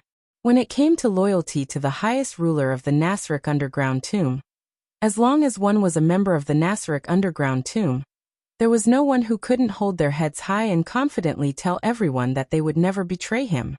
It was also because of this strong loyalty that everyone present was so angry at Satya's betrayal. Everyone, including Yair Abed and Demiurgos, felt that Satya's betrayal was trampling on this loyalty, right? For the NPCs of the Nasric underground tomb, who had the same loyalty, wasn't this unforgivable? In addition, even if she had no choice, Satya had indeed betrayed the supreme ruler of the Nasric underground tomb. No matter what the reason was, it would not be able to convince the NPCs of the Nasric underground tomb to understand. However, if the same thing were to happen to him, what would happen? Yair Abed and the others shuddered just thinking about it. If they were under mind control, even if they were unwilling, what could they do? In the end, they would still betray Noah, wouldn't they? The NPCs of the Nasric underground tomb were not afraid of death. Compared to being mentally controlled and betraying Noah, these NPCs would rather die. The scary thing was that they couldn't even choose to die. That would be a fate worse than death. Do you understand now? Noah sighed. Even Satya, who shouldn't be mentally controlled, was mentally controlled. How can you guarantee that you won't encounter the same thing? Calm down. Only then did the NPCs in Nazaric's underground tomb calm down and calm down. Sorry, Lord Noah, Yair Abed said with some shame. We were reckless. That's not important. Noah shook his head. What's important is that we have to figure out why Satya was mentally controlled. Otherwise, your situation will become very dangerous. The NPCs of the Nasric underground tomb nodded heavily. In Yggdrasil, mental control also existed. A mind-dominated character is, as the name suggests, a subject of servitude to the person using the mind domination until the mind domination is removed or the character dies. As an undying, be it positive or negative mental influence, it should not have any effect on Satya. However, there were exceptions to everything. Take Noah for example. His curse resistance could also repel all mysteries, whether beneficial or not, unless the mysteries could affect even the gods. However, through Noah's own use of mysteries such as magic and magic, even if it did not affect God, it could still affect him. Noah wasn't the only one. Luo Hao, who was also a god-slayer, was able to use Eastern divination. Yarek, known as the Black Prince, could also use magic. Many of the god-slayers could even borrow the power of magic props that were activated by their own curse power to obtain mysterious help. Moreover, even if the external mysteries would be repelled by the god-slayer's curse resistance, if the mysteries were directly poured into the god-slayer's body, it would still be effective. For example, Alice, Erica, and Liliana had once used the professor's magic on Noah in a mouth-to-mouth manner. That was the best example. Thinking about it this way, the undying would not be mentally controlled. That might be a relative term. Then, the first thing to consider was under what circumstances could mind domination be effective on the undying Satya, who was at level 100. If they didn't figure this out, the NPCs in Nazaric's underground tomb would all be mentally controlled and betray them. If that happened, they wouldn't even have a place to cry. Yair, Noah said to Yair, nothing abnormal happened to Satya before she left Nazaric's tomb, right? No. Yair shook his head. At that time, Satya was behaving normally. She didn't show any abnormalities.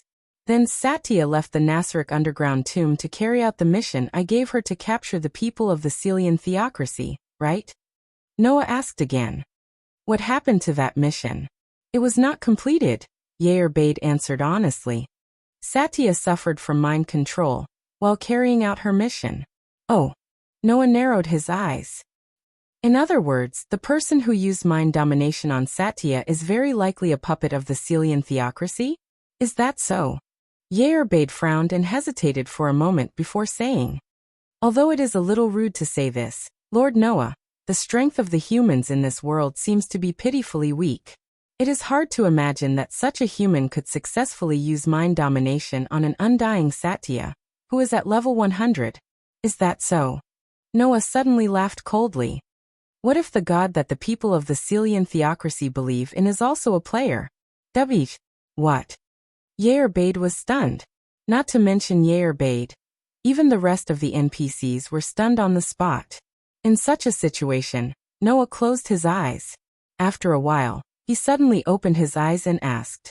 He then asked, in Yggdrasil, if one wants to successfully use mind domination on an undying, what kind of item can do it? This. Yair Bade's beautiful face changed a few times and he whispered. If one wants to successfully use mind domination on an undying that shouldn't be affected by mind domination, the level of the item has to be at least legendary. But Satya is not an ordinary undying, Demiurgos said.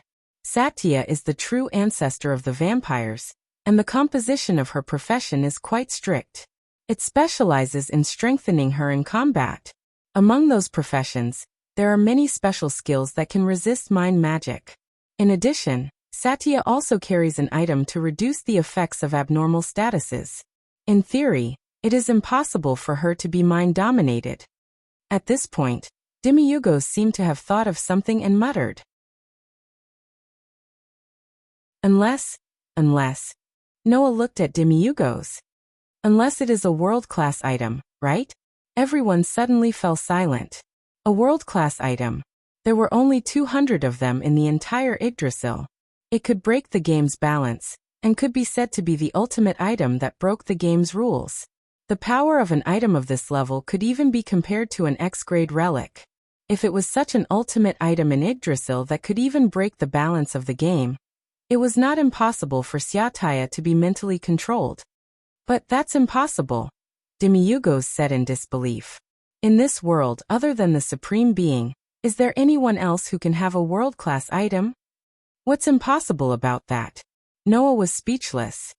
If the 6 great gods of the Celian cult nation were really players, then maybe they really could have left a world-class item for the people of that country. After all, the 6 great gods were also players of Yggdrasil, right? Although not everyone could have a world-class item, and there were only 200 of them in the entire Yggdrasil, it was not surprising that a player who was known as the 6 great gods would bring one into this world. Noah just did not expect that the people sent by the Celian cult nation to the vicinity of Khan village would be able to bring the most precious world-class item for a group of missing believers. If he could have gotten the information that the 6 great gods of the Celian cult nation were players in advance, Noah would not have rashly sent the NPCs in the underground tomb of Nasarek to capture them. Thinking of this, Noah took a deep breath and looked at Yair Bade. What about Satya's current location? It has been confirmed. Yair Bade replied immediately. She's near Khan village and hasn't left. Noah nodded, stood up, and walked down from the throne. Then I'll go and see Satya. After that, Noah did not give the NPCs any time to react and walked out of the door. The group of NPCs was shocked as they hurriedly followed after him.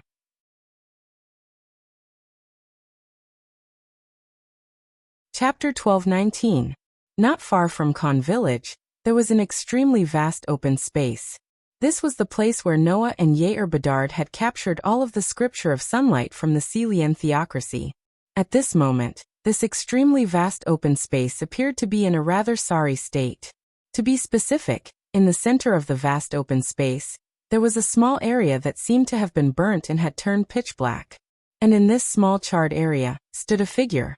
It was a rather petite figure of a young girl with a beautiful face. She was wearing a red and black princess-like dress, and her silver-gray hair was tied into a ponytail that shone with a gorgeous luster under the sunlight. The beautiful petite girl was like a noble little princess, and the scene of her standing under the sunlight was extremely beautiful. Unfortunately, that small area that was completely charred black had completely destroyed the entire beautiful atmosphere. Moreover, if one looked closely, they would discover that the girl who looked like a noble little princess was like a puppet that was hung by an invisible string. Her hands were hanging down, and her body was hanging down without any strength. Her pair of scarlet eyes had no focus at all, and she looked quite strange. At a certain moment, in front of this open space, a burst of darkness suddenly surged out and gathered in the space, forming a semi-oval shape. It was the shape of a door. A few figures walked out of the door that was made up of pitch-black darkness, and appeared on the empty ground out of thin air. They were the NPCs from the great underground tomb of Nasarek, led by Noah. As soon as they appeared, Yair Bedard immediately spoke. "Be on guard." The NPCs from the great underground tomb of Nasarek who walked out of the teleportation magic called portal seemed to have been ready for a long time. Almost at the instant when Yair Bedard's voice sounded, they began to move without hesitation. Whoosh! With Annabelle as the leader, a total of 6 combat mates from the Pleiades star cluster spread out like phantoms. They scuttled to the surroundings with weapons in their hands, facing outside, and faces full of vigilance. Noah, Marley, Cositas, Demiurgos, Sebastian, and the other level 100 NPCs formed an encirclement with their backs facing Noah, protecting him inside. Finally, a black light flashed on Yair Bedard's body, and a pitch-black demon-shaped armor covered her entire delicate body. A giant axe also appeared in her hand, protecting Noah. The 3 lines of defense protected Noah layer by layer, and it could be said that they were on guard to the extreme. Obviously, the NPCs from the great underground tomb of Nasarek were worried that there was a powerful enemy who could control Satya and harm Noah. Only Noah, who was heavily protected, raised his eyes. Satya, the guardian with the strongest solo ability in the great underground tomb of Nasarek, was hanging there like a marionette. This made Noah's mood extremely bad. It was as if Satya had lost her life and turned into a pure corpse. She did not react to any changes in her surroundings, and her scarlet eyes were empty and lifeless. She did not have any consciousness at all. Her behavior was telling everyone present that Satya had been controlled by Satya. Satya had indeed been controlled by her mind. However, Noah did not understand. Since those guys from the Siren Theocracy had used a world-class item to control Satya's mind, then why was Satya like this? After all, Satya was a level 100 super expert. Moreover, her professions were all focused on combat. In terms of combat power, she was stronger than many level 100 characters. In this world, an existence at Satya's level was like a natural disaster that could act on its own. Even if the 6 great gods of the Siren Theocracy were players, they would at most be level 100.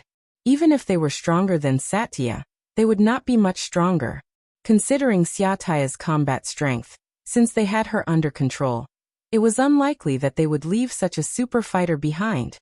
In the game, characters who have been controlled by their minds will act according to the orders of the existence that controls them. Noah frowned. But Satya was directly thrown here as if she didn't receive any orders. Something must have happened before the other party gave the order, right? Yair Bedard raised his conjecture to Noah while guarding his surroundings. Looking at the surrounding situation, Satya seems to have had a conflict with the enemy before she was controlled and fought. Considering that the other party has a world-class item, the strength of the humans in this world shouldn't surpass Satya's.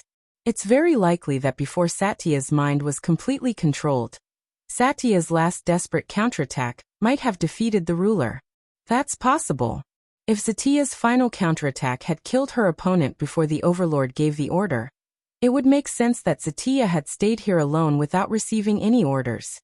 Noah turned his gaze to the ground around where Satya was standing. The area was charred black, proving that Satya had fought with the enemy before she became like this. However, there were no corpses around. It was obvious that Satya had more than one enemy. Even after killing the ruler, the other party's companions still retrieved the corpse and evacuated. They probably had no choice but to leave Satya here, right? In Satya's situation, if he ignored her, she would continue to stay like this. However, if he got too close, or if he attacked Satya, it was very likely that Satya would attack him, unless he removed Satya's mental control state. At that moment, Noah took out a small silver sword from his waist. Closing his eyes, Noah held the silver dagger tightly and spoke softly. "Aster, can you remove the mental control from Satya's body?" As the highest level elven device and one of the strongest, even the 5 elven monarchs had to be wary of its power. Aster had a curse resistance ability that was even more illegal than the Godslayer. Therefore, if it was the Demon Slayer, there might be a way to remove the control of the world-class item on Satya. Aster's voice sounded in Noah's mind. "No problem. I'm Master's sword. As long as I have sufficient divine power, Unless it's at the level of the gods that Master has killed, I have the ability to remove all mysteries. Aster's voice eased Noah's expression. But the next moment, Aster's tone changed. But if I want to remove the mental control of that vampire, I have to stab my elven device into her body. This time, Noah's brows furrowed. But if I get close to her, she'll attack, right? Yes. Aster's voice sounded in Noah's mind. So, Master, please be prepared to fight that vampire. Noah fell silent. Fight against Zaisha? Lord Noah. Yerbade seemed to have seen through Noah's thoughts and suddenly said, if you want to suppress Satya, please allow us to accept this mission. That's right. Demugos also said. Although we know that the Supreme Sovereign is worried that we will be under mental control like Satya, if we fight Satya, the Supreme Sovereign might also be under mental control. That's something that can't happen. Lord Noah. Yal, Mayor, Kossitz, Sebastian, and the others all said in unison. Please give this mission to us. Noah did not speak. He opened his eyes and looked at the marionette-like Satya in front of him. After a while he turned around. Send people to keep an eye on the surroundings. Don't let anyone come close. If you find anyone from the Si Lien cult nation, take them down immediately. After confirming that no one is secretly watching, we'll deal with Satya's matter. Hearing this, the NPCs could only nod.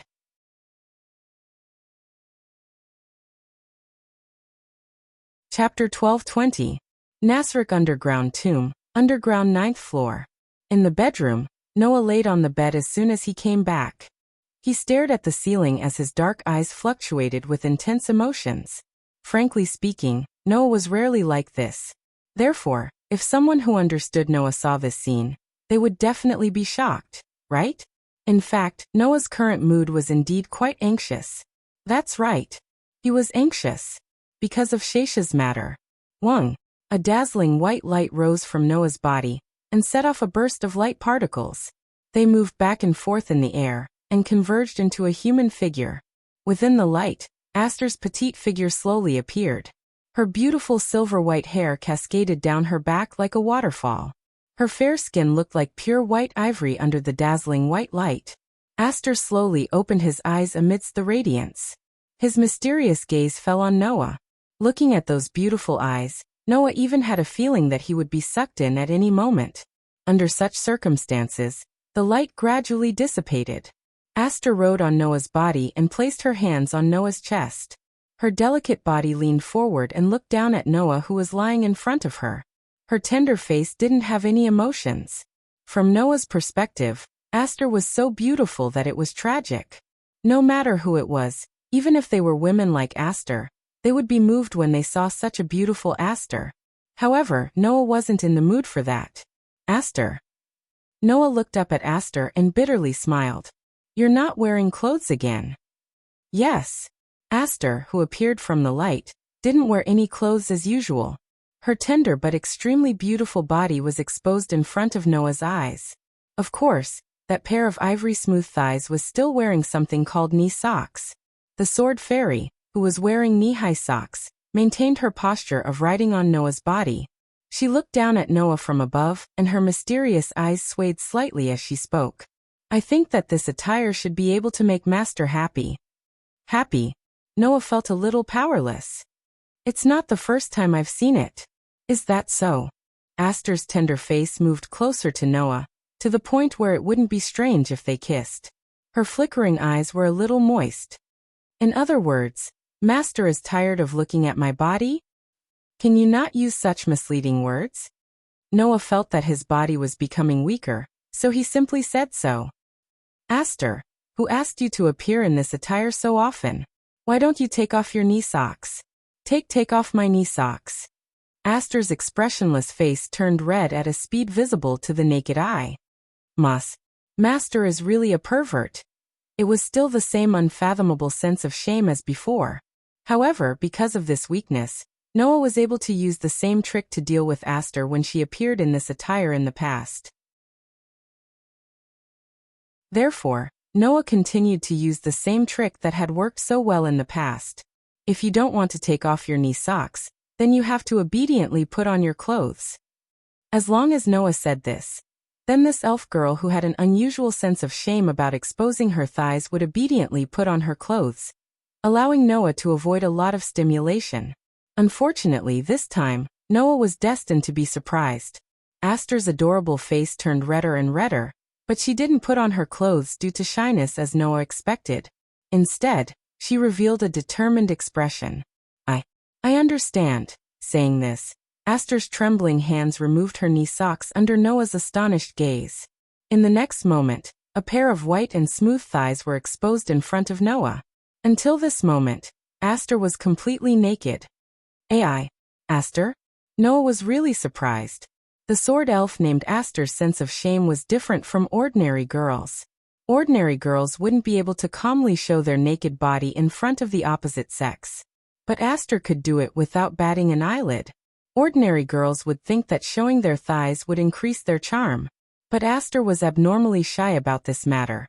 For Aster, the act of showing her thighs was no different from a young girl showing her naked body in front of the opposite sex. In the past, Aster had never done this before. She only did it once in a fit of pique, when she was jealous of Wendy.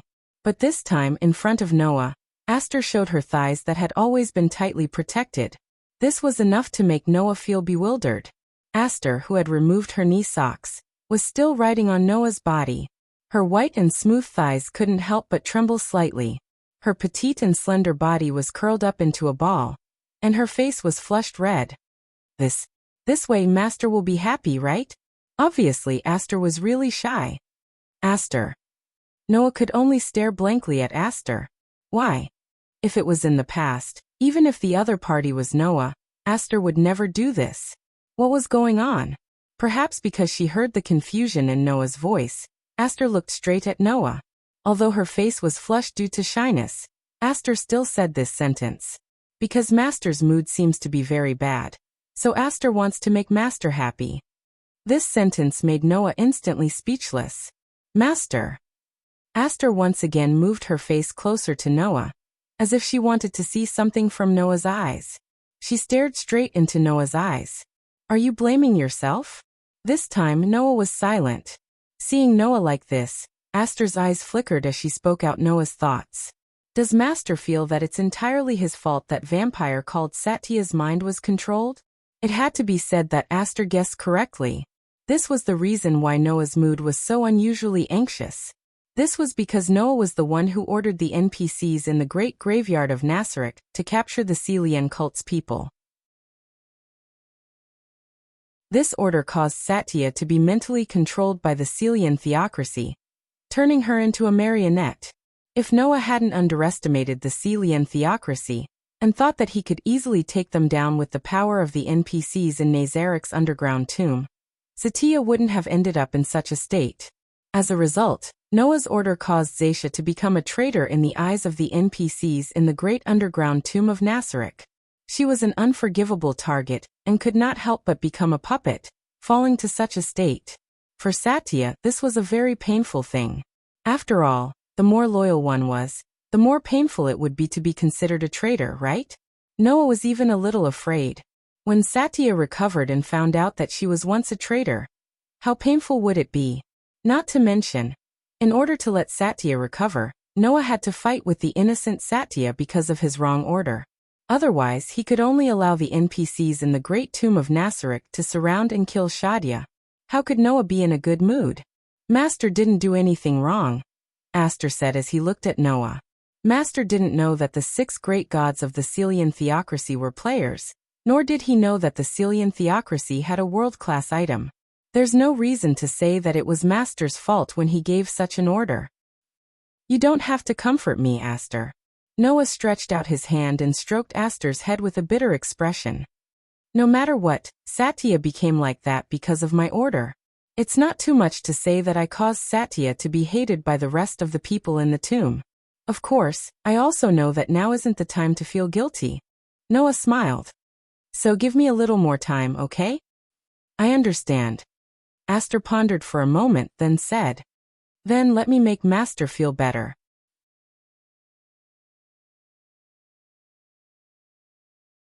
Chapter 12:21. Make me feel better? Aster's words made Noah more or less stunned.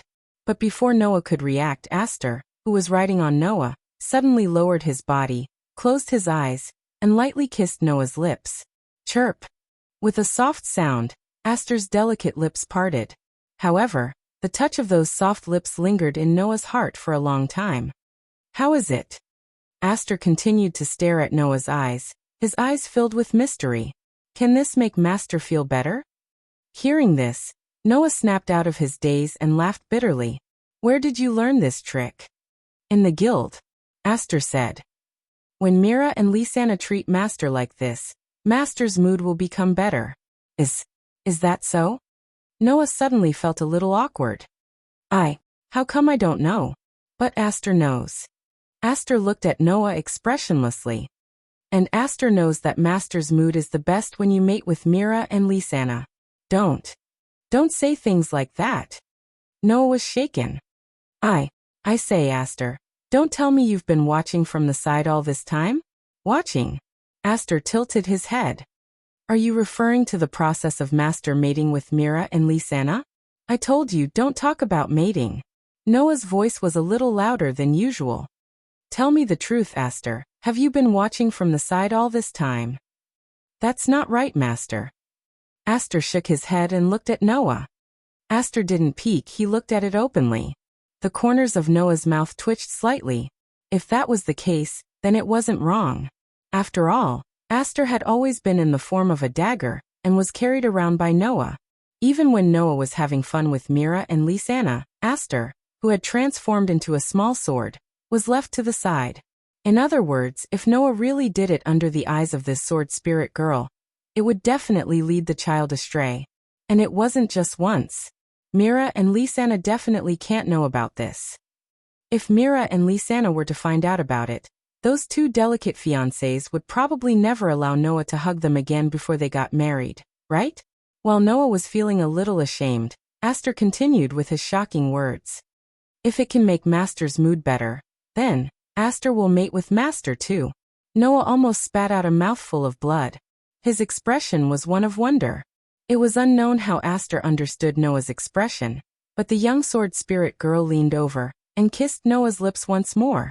Then, like a bird pecking at its food, she repeatedly kissed Noah's lips. In short, although Aster's appearance was young and her figure was immature, it didn't mean that she wasn't charming. Just like in many legends, as an elf, Aster had a stunning appearance that ordinary humans couldn't have. It was enough to make any man, both physically and mentally healthy, howl.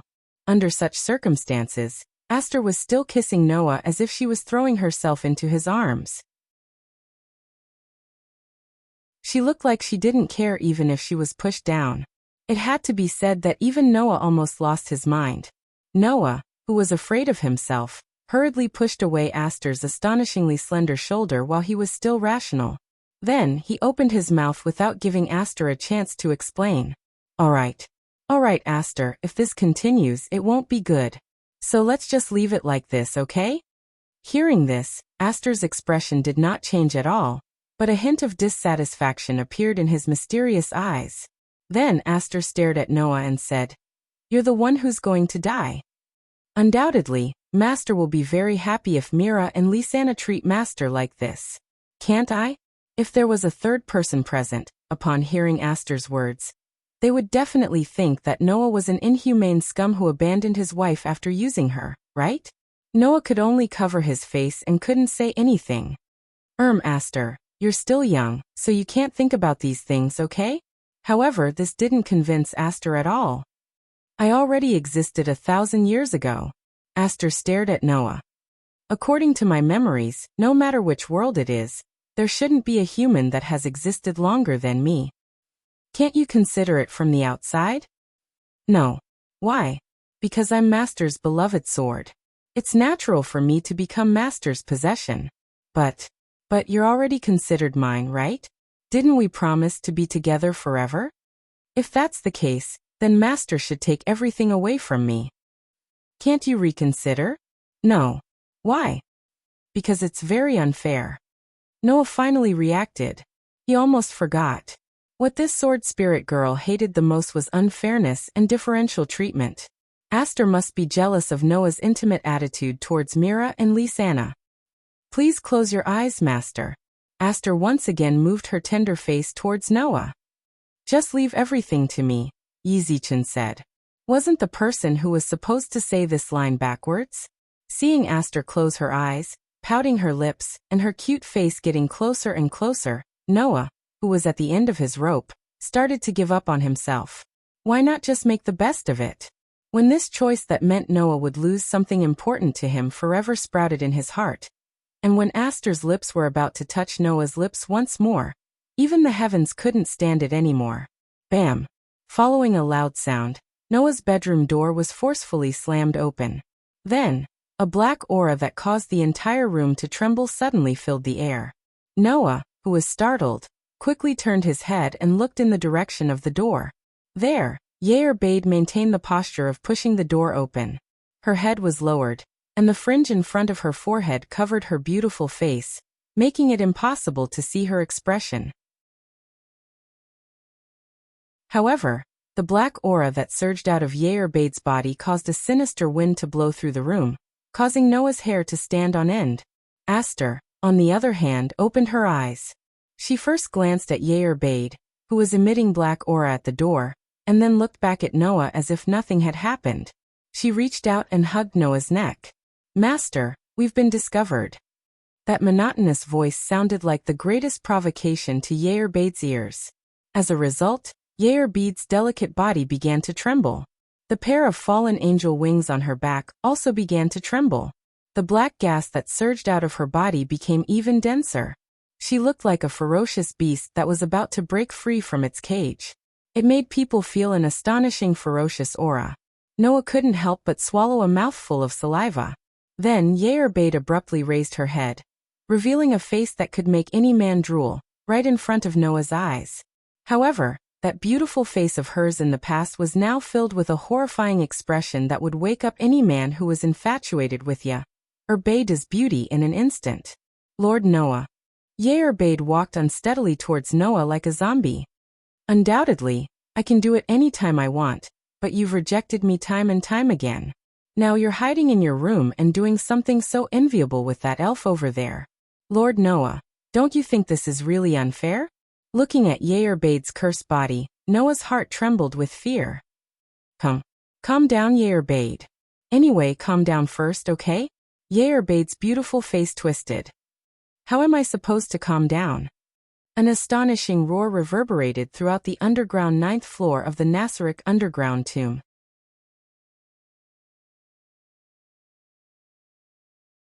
Chapter 12:22.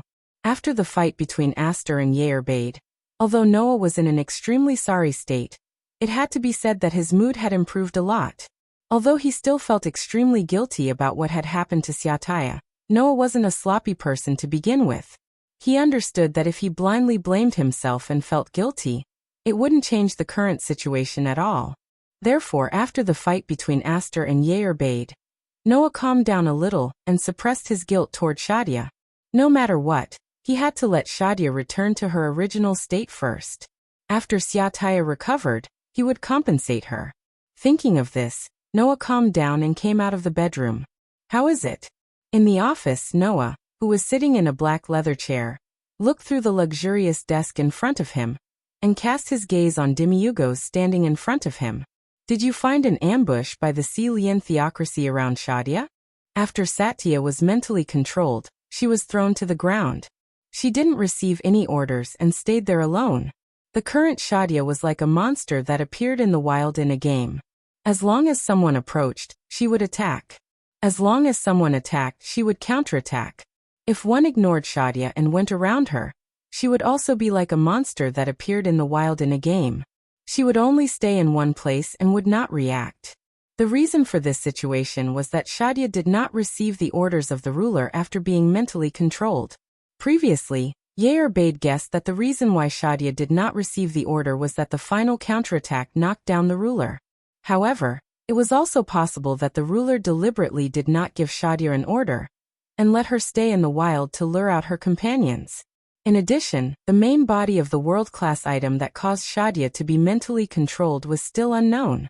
If one recklessly came into contact with Shadia, It was very likely that it would cause a chain reaction or trigger the triggering condition of the world-class item, and trigger the power of mental control again.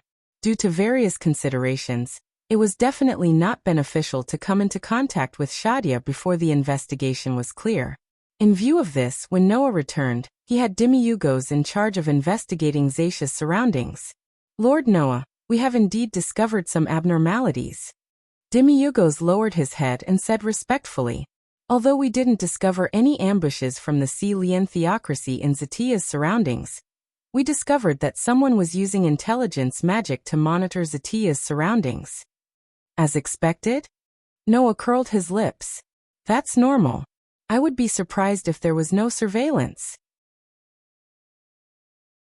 It didn't matter if they had intentionally left Shadia in the wilderness to ambush her, or if they had been killed by Shadia's desperate counterattack and had lost the ability to control her. The Syrian theocracy who had left Shadia in the wilderness would definitely keep an eye on her. Even the members of the sacred scripture of Sunshine, who were supposed to be his companions, were under the surveillance of the Syrian theocracy, let alone an actual enemy like Zacia. However, the Syrian theocracy's surveillance shouldn't have existed since the beginning, right? Noah knocked on the table in front of him. When I went to Zatia's side, I didn't feel like I was being watched. That's not the case, Lord Noah. After we discovered Zatia's abnormality, we sent troops to investigate. At that time, we had already discovered that a third party was using intelligence magic to monitor Zatia, Demiurgos said. In order to prevent the information from leaking, we set up a barrier around Zatia that can block the detection of intelligence magic. Please forgive us for acting on our own accord. No, you did the right thing. You did nothing wrong. Noah shook his head. Then, apart from that, what other measures did you take? At first, it was only to this extent. Now we are continuously setting up barriers around Zatia that can block the activation of teleportation magic to prevent the enemy from using teleportation magic to launch a sneak attack while we are dealing with Zatia. Demiurgos pushed up his glasses. Also, although we have confirmed that there are no ambushes around Zatia, we have yet to confirm whether there are any magic traps around Zatia. We are currently organizing an investigation team to eliminate them. In addition, considering that the enemy might be borrowing the power of magic tools, we are also preparing to set up measures against magic tools around Zatia, Demiurgos said cautiously. Currently, that's all we can think of for the time being. What do you think, Lord Noah? Let's organize another team that can use detection and intelligence magic, Noah added after pondering for a moment. Although we've taken sufficient measures against outsiders, we still need to spend some effort on Satya. We need to get someone who can use detection magic to investigate Satya's situation. Otherwise, if we attack Satya rashly, it's very likely that we'll trigger a world-class tool, mind control. That's not necessarily the case. Understood. Demiurgos nodded solemnly. Regardless of whether there was an ambush by the Celian theocracy around Zatia, Zatia's mind control was an extremely serious problem. Even Zatia, a level 100 NPC who was undying, was affected by mind control. In that case, there was probably no one in the large underground tomb in Nasaric who could resist the same effect. If a second person was affected by mind control, it would be troublesome. After all, no one knew if the world-class item used on Zatia would have the same effect on people who were too close to her. Therefore, he had to be very careful with his detection. In addition, it is very likely that the other party has obtained some information about the large underground tomb in Nasaric from Zatia. Noah glanced at Demiurgos. Therefore, put the entire large underground tomb in Nasaric on alert. Yes. Demiurgos nodded his head obediently and replied. By the way, Lord Noah, we have arranged spies around Zatia according to your instructions. We have discovered that Yelantil, who is the closest to here, seems to be moving. Yelantil. Noah frowned. What's the matter? I guess the battle between Zatia and the Celian theocracy has attracted Yelantil's attention. Demiurgos said. According to the informant, Yelantil has already sent out adventurers to attack the powerful magical creature that appeared near Khan village. The target of the attack is very likely Zatia. Oh, Noah looked at Demiurgos. Why are you so sure that the other party is planning to attack Zatia? There are 2 reasons, Demiurgos replied respectfully. First, the scale of the adventurers sent by the other party is very large. In the vicinity, it is impossible that there would be a target that requires such a large team to attack other than Zatia. Second, the other party's route is completely in the direction of Khan village. There is no mistake. A team of adventurers? Noah asked thoughtfully. What kind of scale? All of them are at least silver rank, Demiurgos said. In terms of teams, there are 30 silver rank adventurers teams, 10 gold rank adventurers teams, 5 platinum rank adventurers teams, and 3 secret silver adventurers teams. The total number of people is more than 200. This scale is indeed not used to attack ordinary magical creatures. Noah smacked his lips. Really, one wave after another. After saying that, Noah stood up and glanced in the direction of the corner as he spoke helplessly. He helplessly said, Yerbade, how long are you going to maintain that appearance? Yerbade, who was curled up in the corner like a child with his back facing them, turned his head slightly. His beautiful face was filled with tears. Obviously, Yerbade was still concerned about the matter between Noah and Aster. At that moment, Noah sighed and walked in the direction of the door. Yerbade, if you plan to continue like that, then I won't bring you out. Hearing that, Yerbade jumped up as if he was flying. While flapping the wings on his back, he chased after Noah. Seeing this, Demiurgos hurriedly followed.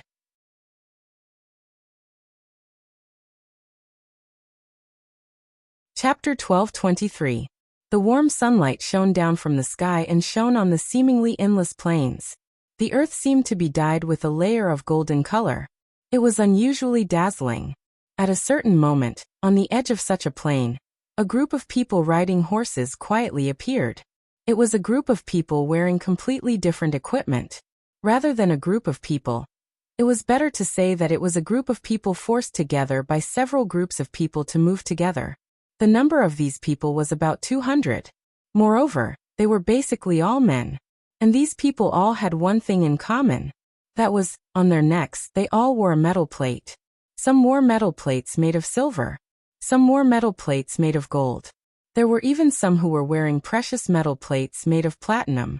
Under the sunlight, the metal plates glowed with dazzling colors. In this world, there was only one kind of human who would wear metal plates like this. That was the adventurers. These people riding horses, galloping from the edge of the plain, were all adventurers. Moreover, they were adventurers who were at least silver level and above. In such a group of adventurers who were at least silver level, there were also gold level adventurers, and there were even platinum level adventurers. This was a very rare scene. Because generally speaking, whether it was a kingdom, an empire, or a theocracy, the adventurers of platinum level and above accounted for about 20% of the adventurers in the country. And in the kingdom, the number of adventurers was about 3,000 people. Based on this ratio, in the kingdom, there were only about 600 adventurers of platinum level and above. In this way, perhaps it did not reflect the preciousness of the adventurers of platinum level and above. But if this data was compared to the population of the kingdom, it was much more obvious. According to estimates, the total population of the kingdom was more than 8 million. Among these 8 million people, there were only 3,000 adventurers, and only 600 adventurers of platinum level and above. If this was the case, then it was understandable, right? That was right. There were so few adventurers of platinum level and above. But in this group of people, there were at least 30 platinum level adventurers. In addition to the rest of the silver level and gold level adventurers, the strength of the group was already to the point that it was not strange to use them in a war. But this was not the most important thing. The most important thing was that at the front of this group of people, there were 3 adventurer teams wearing even more noble metal plates. It was a metal plate made of mithril. In other words, at the front of this group of people, there were 3 mithril adventurer teams that were above platinum level adventurers. Kraugla, Skywolf, Rainbow. These 3 teams of mithril adventurers were the strongest adventurer teams in Yelantir. However, Yelantir didn't have any mountain copper rank that was higher than mithril rank. As for the highest grade, the fine steel grade, there were only 2 in the entire kingdom. It was even more impossible for Yi Lantil to have one. Yi Lanter's adventurers teams, Yi Lanter's adventurer teams, Yi Lanter of Yi Lanter's adventurer teams, Yi Lanter, Yi Lanter. In this way, the leaders of the 3 mithril adventurer teams became the leaders of the entire adventurer team. They were the 3 strong men who took the lead and charged at the front of the large group. Kraugla's leader, Igvok. Skywolf's leader, Palati. Rainbow's leader, Moknak. The leaders of the 3 mithril adventurer teams showed their leadership at this time. They rode their horses and rode at the front of the large group, leading the large group of adventurers that totaled more than 200 as they galloped on the boundless plains. Rumble. Numerous sounds of horse hooves converged together, forming a rumbling sound that made the earth tremble. Dense smoke and dust rose behind the group of horses as the large adventurer team galloped, filling the space of the plains. Looking at the vast momentum, it really gave people a feeling that even if they were fighting on the battlefield, these 200 people would be able to flatten a vast army. It was precisely because this large group of adventurers was so large that some people were puzzled. Such a large group, it should be enough to go against the army of the Empire, right? Igvok smacked his lips. It's just to deal with a mere monster. Is there a need to mobilize such a large group of adventurers? In order to better suppress monsters and prevent humans from being harmed by monsters, almost every city's adventurers guild would regularly organize magic chanters who were proficient in intelligence magic to explore the surrounding areas of the city. From there, they would find the settlements of various monster tribes and the location of powerful monsters. A few days ago, the Adventurers Guild just happened to conduct a survey. As a result, they found that there was an individual with an astonishing magic reaction in this area. That terrifying magic reaction was definitely not at the level that a human could have. And after further investigation, the Adventurers Guild also confirmed that individual was not a human, but an undead that hated the living. Therefore, the entire Adventurers Guild fell into chaos and an emergency meeting was held. Those who participated in the meeting were not only the Guild Master of the Adventurers Guild, but also the Guild Master of the Mages Guild and the Mayor of the city in Yi Lanter, as well as the leaders of the 3 most advanced mithril adventurer teams in the city. After a round of discussion, the entire upper echelon of Yi Lanter felt that it was too dangerous to allow the undead with an astonishing magic reaction to continue existing. The undead generally hated the living. If they were allowed to continue existing, perhaps the other party would use its terrifying power to carry out a massacre in the surroundings, to the extent that it would threaten the safety of the entire Yi Lanter city. In view of this, the Adventurers Guild, the Mages Guild, and the mayor of the city all decided to jointly fund and hire a large number of high-level adventurer teams, including 3 mithril adventurer teams, to form a large team to crusade against the monster that appeared near Khan village. Igvok had always felt disdain towards this. It's just an undead, not a giant snake monster. Isn't it too much of a fuss to actually mobilize so many people? The undead were basically born from death. Moreover, in the beginning, it was basically impossible for an overly powerful undead to be born. The existence of the undead was actually like a venomous worm. Only in a large number of undead would there be a high possibility of an even more powerful undead being born. Therefore, under normal circumstances, the powerful undead would be surrounded by an extremely large number of low-level undead. There were very few powerful undead that existed individually. Therefore, knowing that the opponent this time was only a single undead, Igvok was so disdainful. It had to be said that Igvok's arrogant speech made the leaders of the other 2 mithril adventurer teams very unhappy. Moreover, this was not the first time Igvok had spoken like this.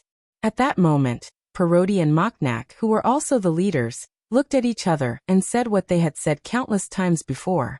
Since the Adventurers Guild and the Mages Guild have already used the intelligence magic to confirm, then there's definitely no mistake. We can't be careless. Otherwise, it wouldn't be strange if we were to die at any time. Igvok let out a cold snort when he heard Parodi and Moknak's words. I say, no matter what, you guys are the leaders of mithril adventurer teams like me. Isn't it too embarrassing to be so afraid of an undead? Such a sentence made Parodi and Moknak furious. However, considering the harmony of the team, the leaders of the two mithril adventurer teams chose to tolerate it. After all, they were not as arrogant and foolish as Igvok. "Let's cut the crap," Parodi said with a straight face. "We're almost at our destination. If we continue to complain, it would be too embarrassing for us as adventurers. It's time for the people behind to prepare for battle," Moknak said in a similarly unfriendly tone. "Don't be caught off guard by the enemy and cause unnecessary casualties." Igvok turned his head away without saying anything. However, when he turned his head away, Igvok was suddenly startled and exclaimed in surprise. "What's that?"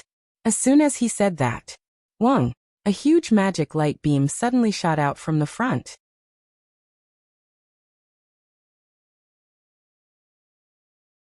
Chapter 12:24. Amidst the reverberations of space, a gigantic magical beam that was about 2 meters in diameter abruptly appeared over the boundless plains. It cut through space, rubbing against the air as it streaked straight towards the group of adventurers. The group of adventurers didn't even have time to react before the huge mana beam suddenly shot over and landed on the ground not far in front of Igvaki, Parodi, and Moknak. The sudden appearance of the magical beam didn't directly bombard the ground. Instead, it was like a laser that swept across the ground in front of the group of adventurers. Boom, boom, boom. In an instant, wherever the laser-like magic power beam swept across the ground was blasted apart, setting off astonishing shockwaves in sand. Pieces of gravel shot out in all directions like bullets fired from a gun. The sudden huge commotion caused the horses carrying the adventurers to let out frightened neighs. Without the consent of the riders, they abruptly stopped, straightened their upper bodies, and kicked their powerful front legs in midair. The adventurers riding on the horses all fell down one by one due to the violent movements of the horses in a state of panic and landed heavily on the ground, letting out painful groans. In just a short while, the group of adventurers who were advancing on the plains like a vast army fell into a state of panic. Some of the adventurers were even trampled by the violent horses. If it weren't for the fact that these adventurers were strong and equipped with a certain degree of equipment, they would definitely have been injured under the hooves of the horses. Now they were considered lucky that they were only in a state of chaos. "Don't panic," Parodi, who also fell from his horse, hurriedly yelled. "Everyone calm down. Quickly adjust your posture. Prepare for battle." Moknak also yelled. "It's very likely that the enemy has already attacked." From this point of view, Parodi and Moknak were indeed the leaders of the Secret Silver Adventurers team. They were calm in the face of danger and had the mentality to deal with any unexpected situation. Only Igvaki, instead of paying attention to his companions, focused more on the attacker who made a fool of himself. "Who's there?" Igvaki roared furiously at his surroundings. "Who's playing tricks here? Come out!" Igvaki's voice turned into an echo that reverberated in the sky above the plains. About 2 to 3 seconds later, a voice that was so cold that it was close to terrifying reverberated in the space in response to Igvaki's words. "How dare you speak to our Supreme Honorable like that? You deserve to die." Along with this sentence, a terrifying evil aura expanded in the entire space. It was a terrifying aura like that of a ferocious ghost that emerged from hell. Bathed in such a terrifying aura, all the adventurers from Year Lanter present stiffened. Their faces turned ghastly pale in an instant. They looked as though they were being stared at by a ferocious beast, and didn't even dare to move. Soon after, the sand and dust that filled the entire space gradually settled down, allowing the frozen adventurers to see the scene in front of them clearly. It was only then that all the adventurers present saw it. There was a rock about 100 meters in front of them. There were figures standing around the rock. Although they were more than 100 meters away, the adventurers could still see the full appearance of those figures clearly. The first thing that caught the attention of all the adventurers present was a figure that made all the pale-faced adventurers widen their eyes in shock. It was a young girl. She seemed to be guarding the side of the rock, and was standing under the rock. She was the closest to the rock. The young girl's appearance could be said to be breathtaking. She was so beautiful that it was truly tragic. She even had a gentle smile on her face, as though she was a goddess that descended from the sky. However, behind such a goddess, there was a pair of pitch-black wings near her lower waist. It was that pair of pitch-black wings that made all the adventurers tremble. Looking at that beautiful figure that was both sacred and evil, Parodi inadvertently murmured, "Demon. Demon. A demon that brought destruction with violence. A demon that brought about depravity with wisdom." This kind of otherworldly existence was collectively known as the demon.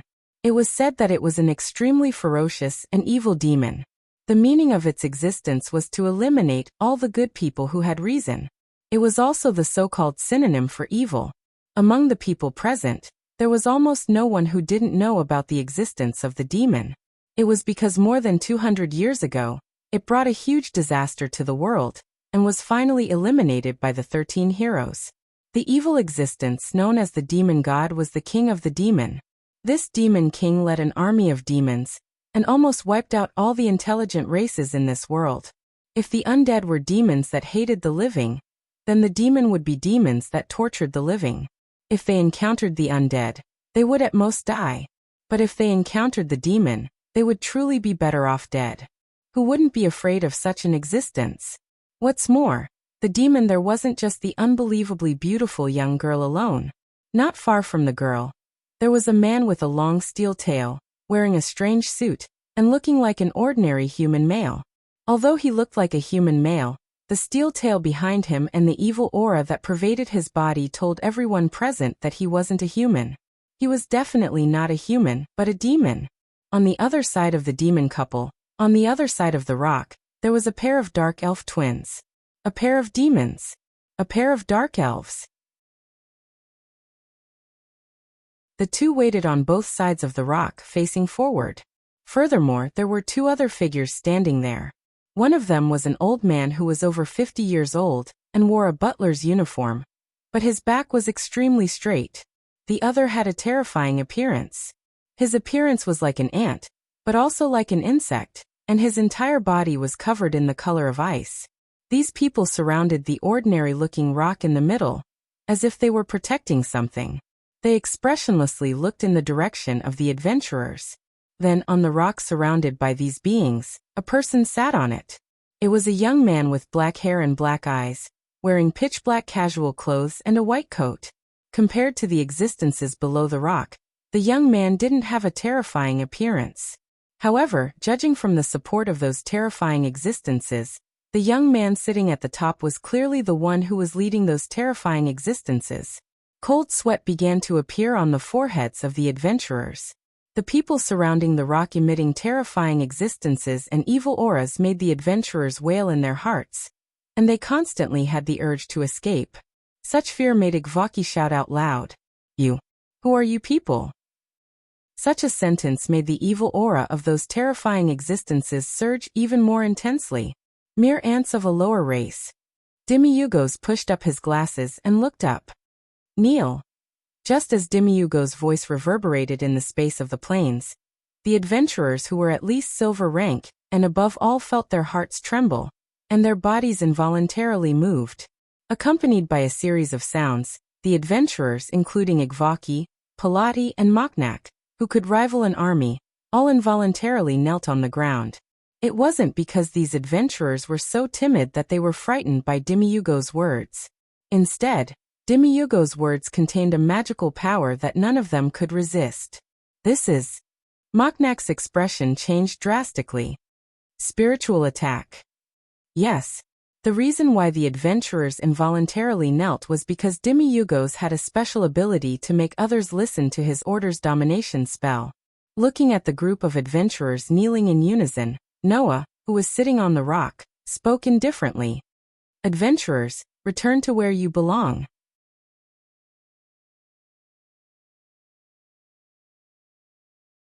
Chapter 12:25. Adventurers, return to where you belong. When such a sentence was carried by the wind and drilled into the ears of the adventurers who were kneeling on the ground, and were unable to get up no matter what, those adventurers were all startled. Noah, on the other hand, ignored those adventurers' startled expressions, and continued speaking as if he was talking to himself. I know that you intend to deal with the undying that appeared here, but that undying is my servant, and not someone that you should deal with. Servant. The adventurers led by Igvaki, Parodi, and Moknak revealed shocked expressions.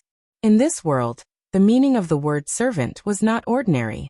Usually, if a human called a magical creature their servant, then under normal circumstances, the servant here referred to the summoned magical creature. Just like the Holy Book of Sunlight of the Celian cult, the angels summoned by the magic chanters of the faith system, who were at least able to use third-grade magic, were their servants. Similar situations were not rare. Summoning magic existed in every system of magic. Some magic chanters could use summoning magic to summon goblins. Some magic chanters could use summoning magic to summon ogres. Some magic chanters could use summoning magic to summon lizard men. Even in legends, there were magic chanters who could use summoning magic to summon the most powerful race, the giant dragon. All kinds of magical creatures could be summoned by magic chanters, and controlled and ordered through corresponding magic. Among them, it naturally included the undying. However, the more powerful the magical creature was, the more advanced the summoning magic would be required to summon it and control it. Now that human sitting on the rock was saying that the powerful undying that made the entire Yi Lantier's higher-ups tremble, and that they did not hesitate to send out 3 Mithril adventurer teams, 5 platinum-ranked adventurer teams, 10 gold-ranked adventurer teams, and 30 silver-ranked adventurer teams, to form a team of more than 200 people, to go on a crusade, was his servant? To be able to summon a magical creature of that level. What kind of magic was that? Thinking of this, all the adventurers trembled. This was because, as previously mentioned, the level of adventurers and the level of magic corresponded. Bronze and iron adventurers were generally equivalent to magic chanters who could use first-grade magic. Silver and gold adventurers were generally equivalent to magic chanters who could use second-grade magic. Platinum-ranked and mithril adventurers were generally equivalent to magic chanters who could use third-grade magic. Platinum-ranked adventurers were generally equivalent to magic chanters who could use fourth-grade magic. Adventurers of the highest level were generally equivalent to magic chanters who could use fifth-grade magic.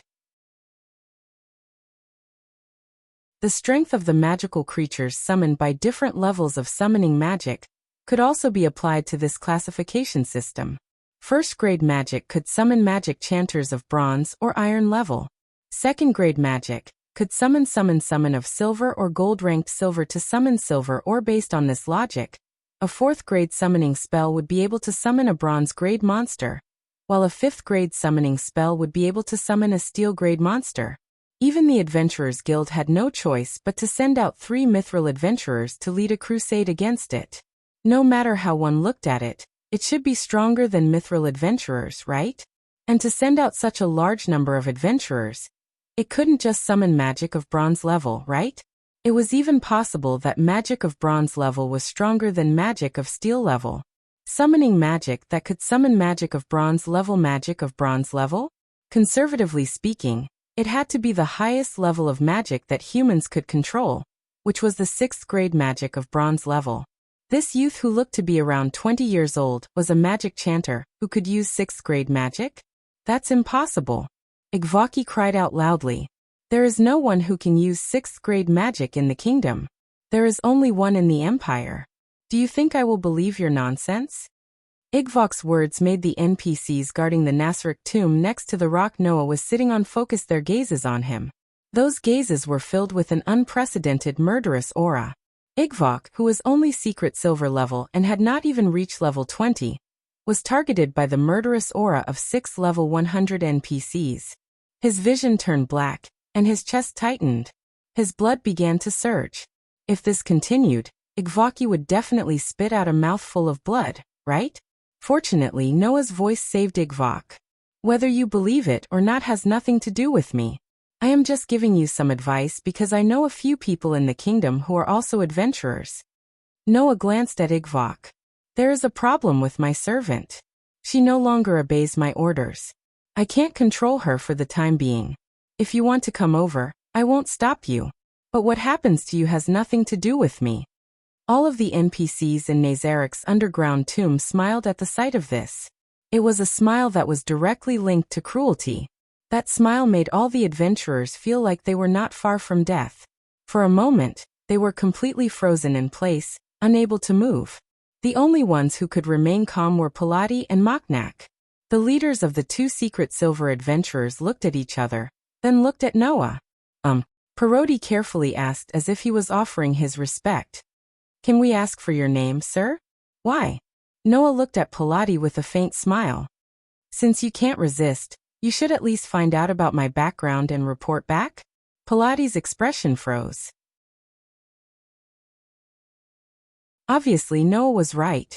We definitely don't mean to suspect you. Machnak quickly spoke up for Pilati. We just want to know the name of the person who can have such a powerful undying as your servant. All right, there is no need for flattery. I am just giving you a piece of advice, Noah said indifferently. Moreover, my servant is now under the control of an unknown spirit. I am also worried about how to deal with her. I don't want to be disturbed by outsiders. Do you understand what I mean? Noah pursed his lips. Or rather, you can do me a big favor and help me investigate the situation of that disobedient servant. Pilati and Machnak immediately shut their mouths. Only Igvaki stared at Noah with resentment. The fear in his heart turned into extreme anger under Noah's superior attitude, causing him to mock him. I think you are a human traitor, who defected to the Undying. You plan to collude with the Undying to harm us humans, right? The NPCs in the Nasaric underground tomb suddenly raised their heads. Their eyes were filled with violent murderous intent again. However, this time, before the NPCs in the Nasaric underground tomb locked their murderous intent on Igvaki, Noah looked directly at the guy who did not even understand that a wise man submits to circumstances. If humans are as stupid as you, then there must be many traitors who want to defect to the Undying, right? Igvaki's eyes were filled with anger. Just as he was about to say something, Noah beat him to it. Anyway, that's all I want to say. If you don't want to die, it's best that you don't come here.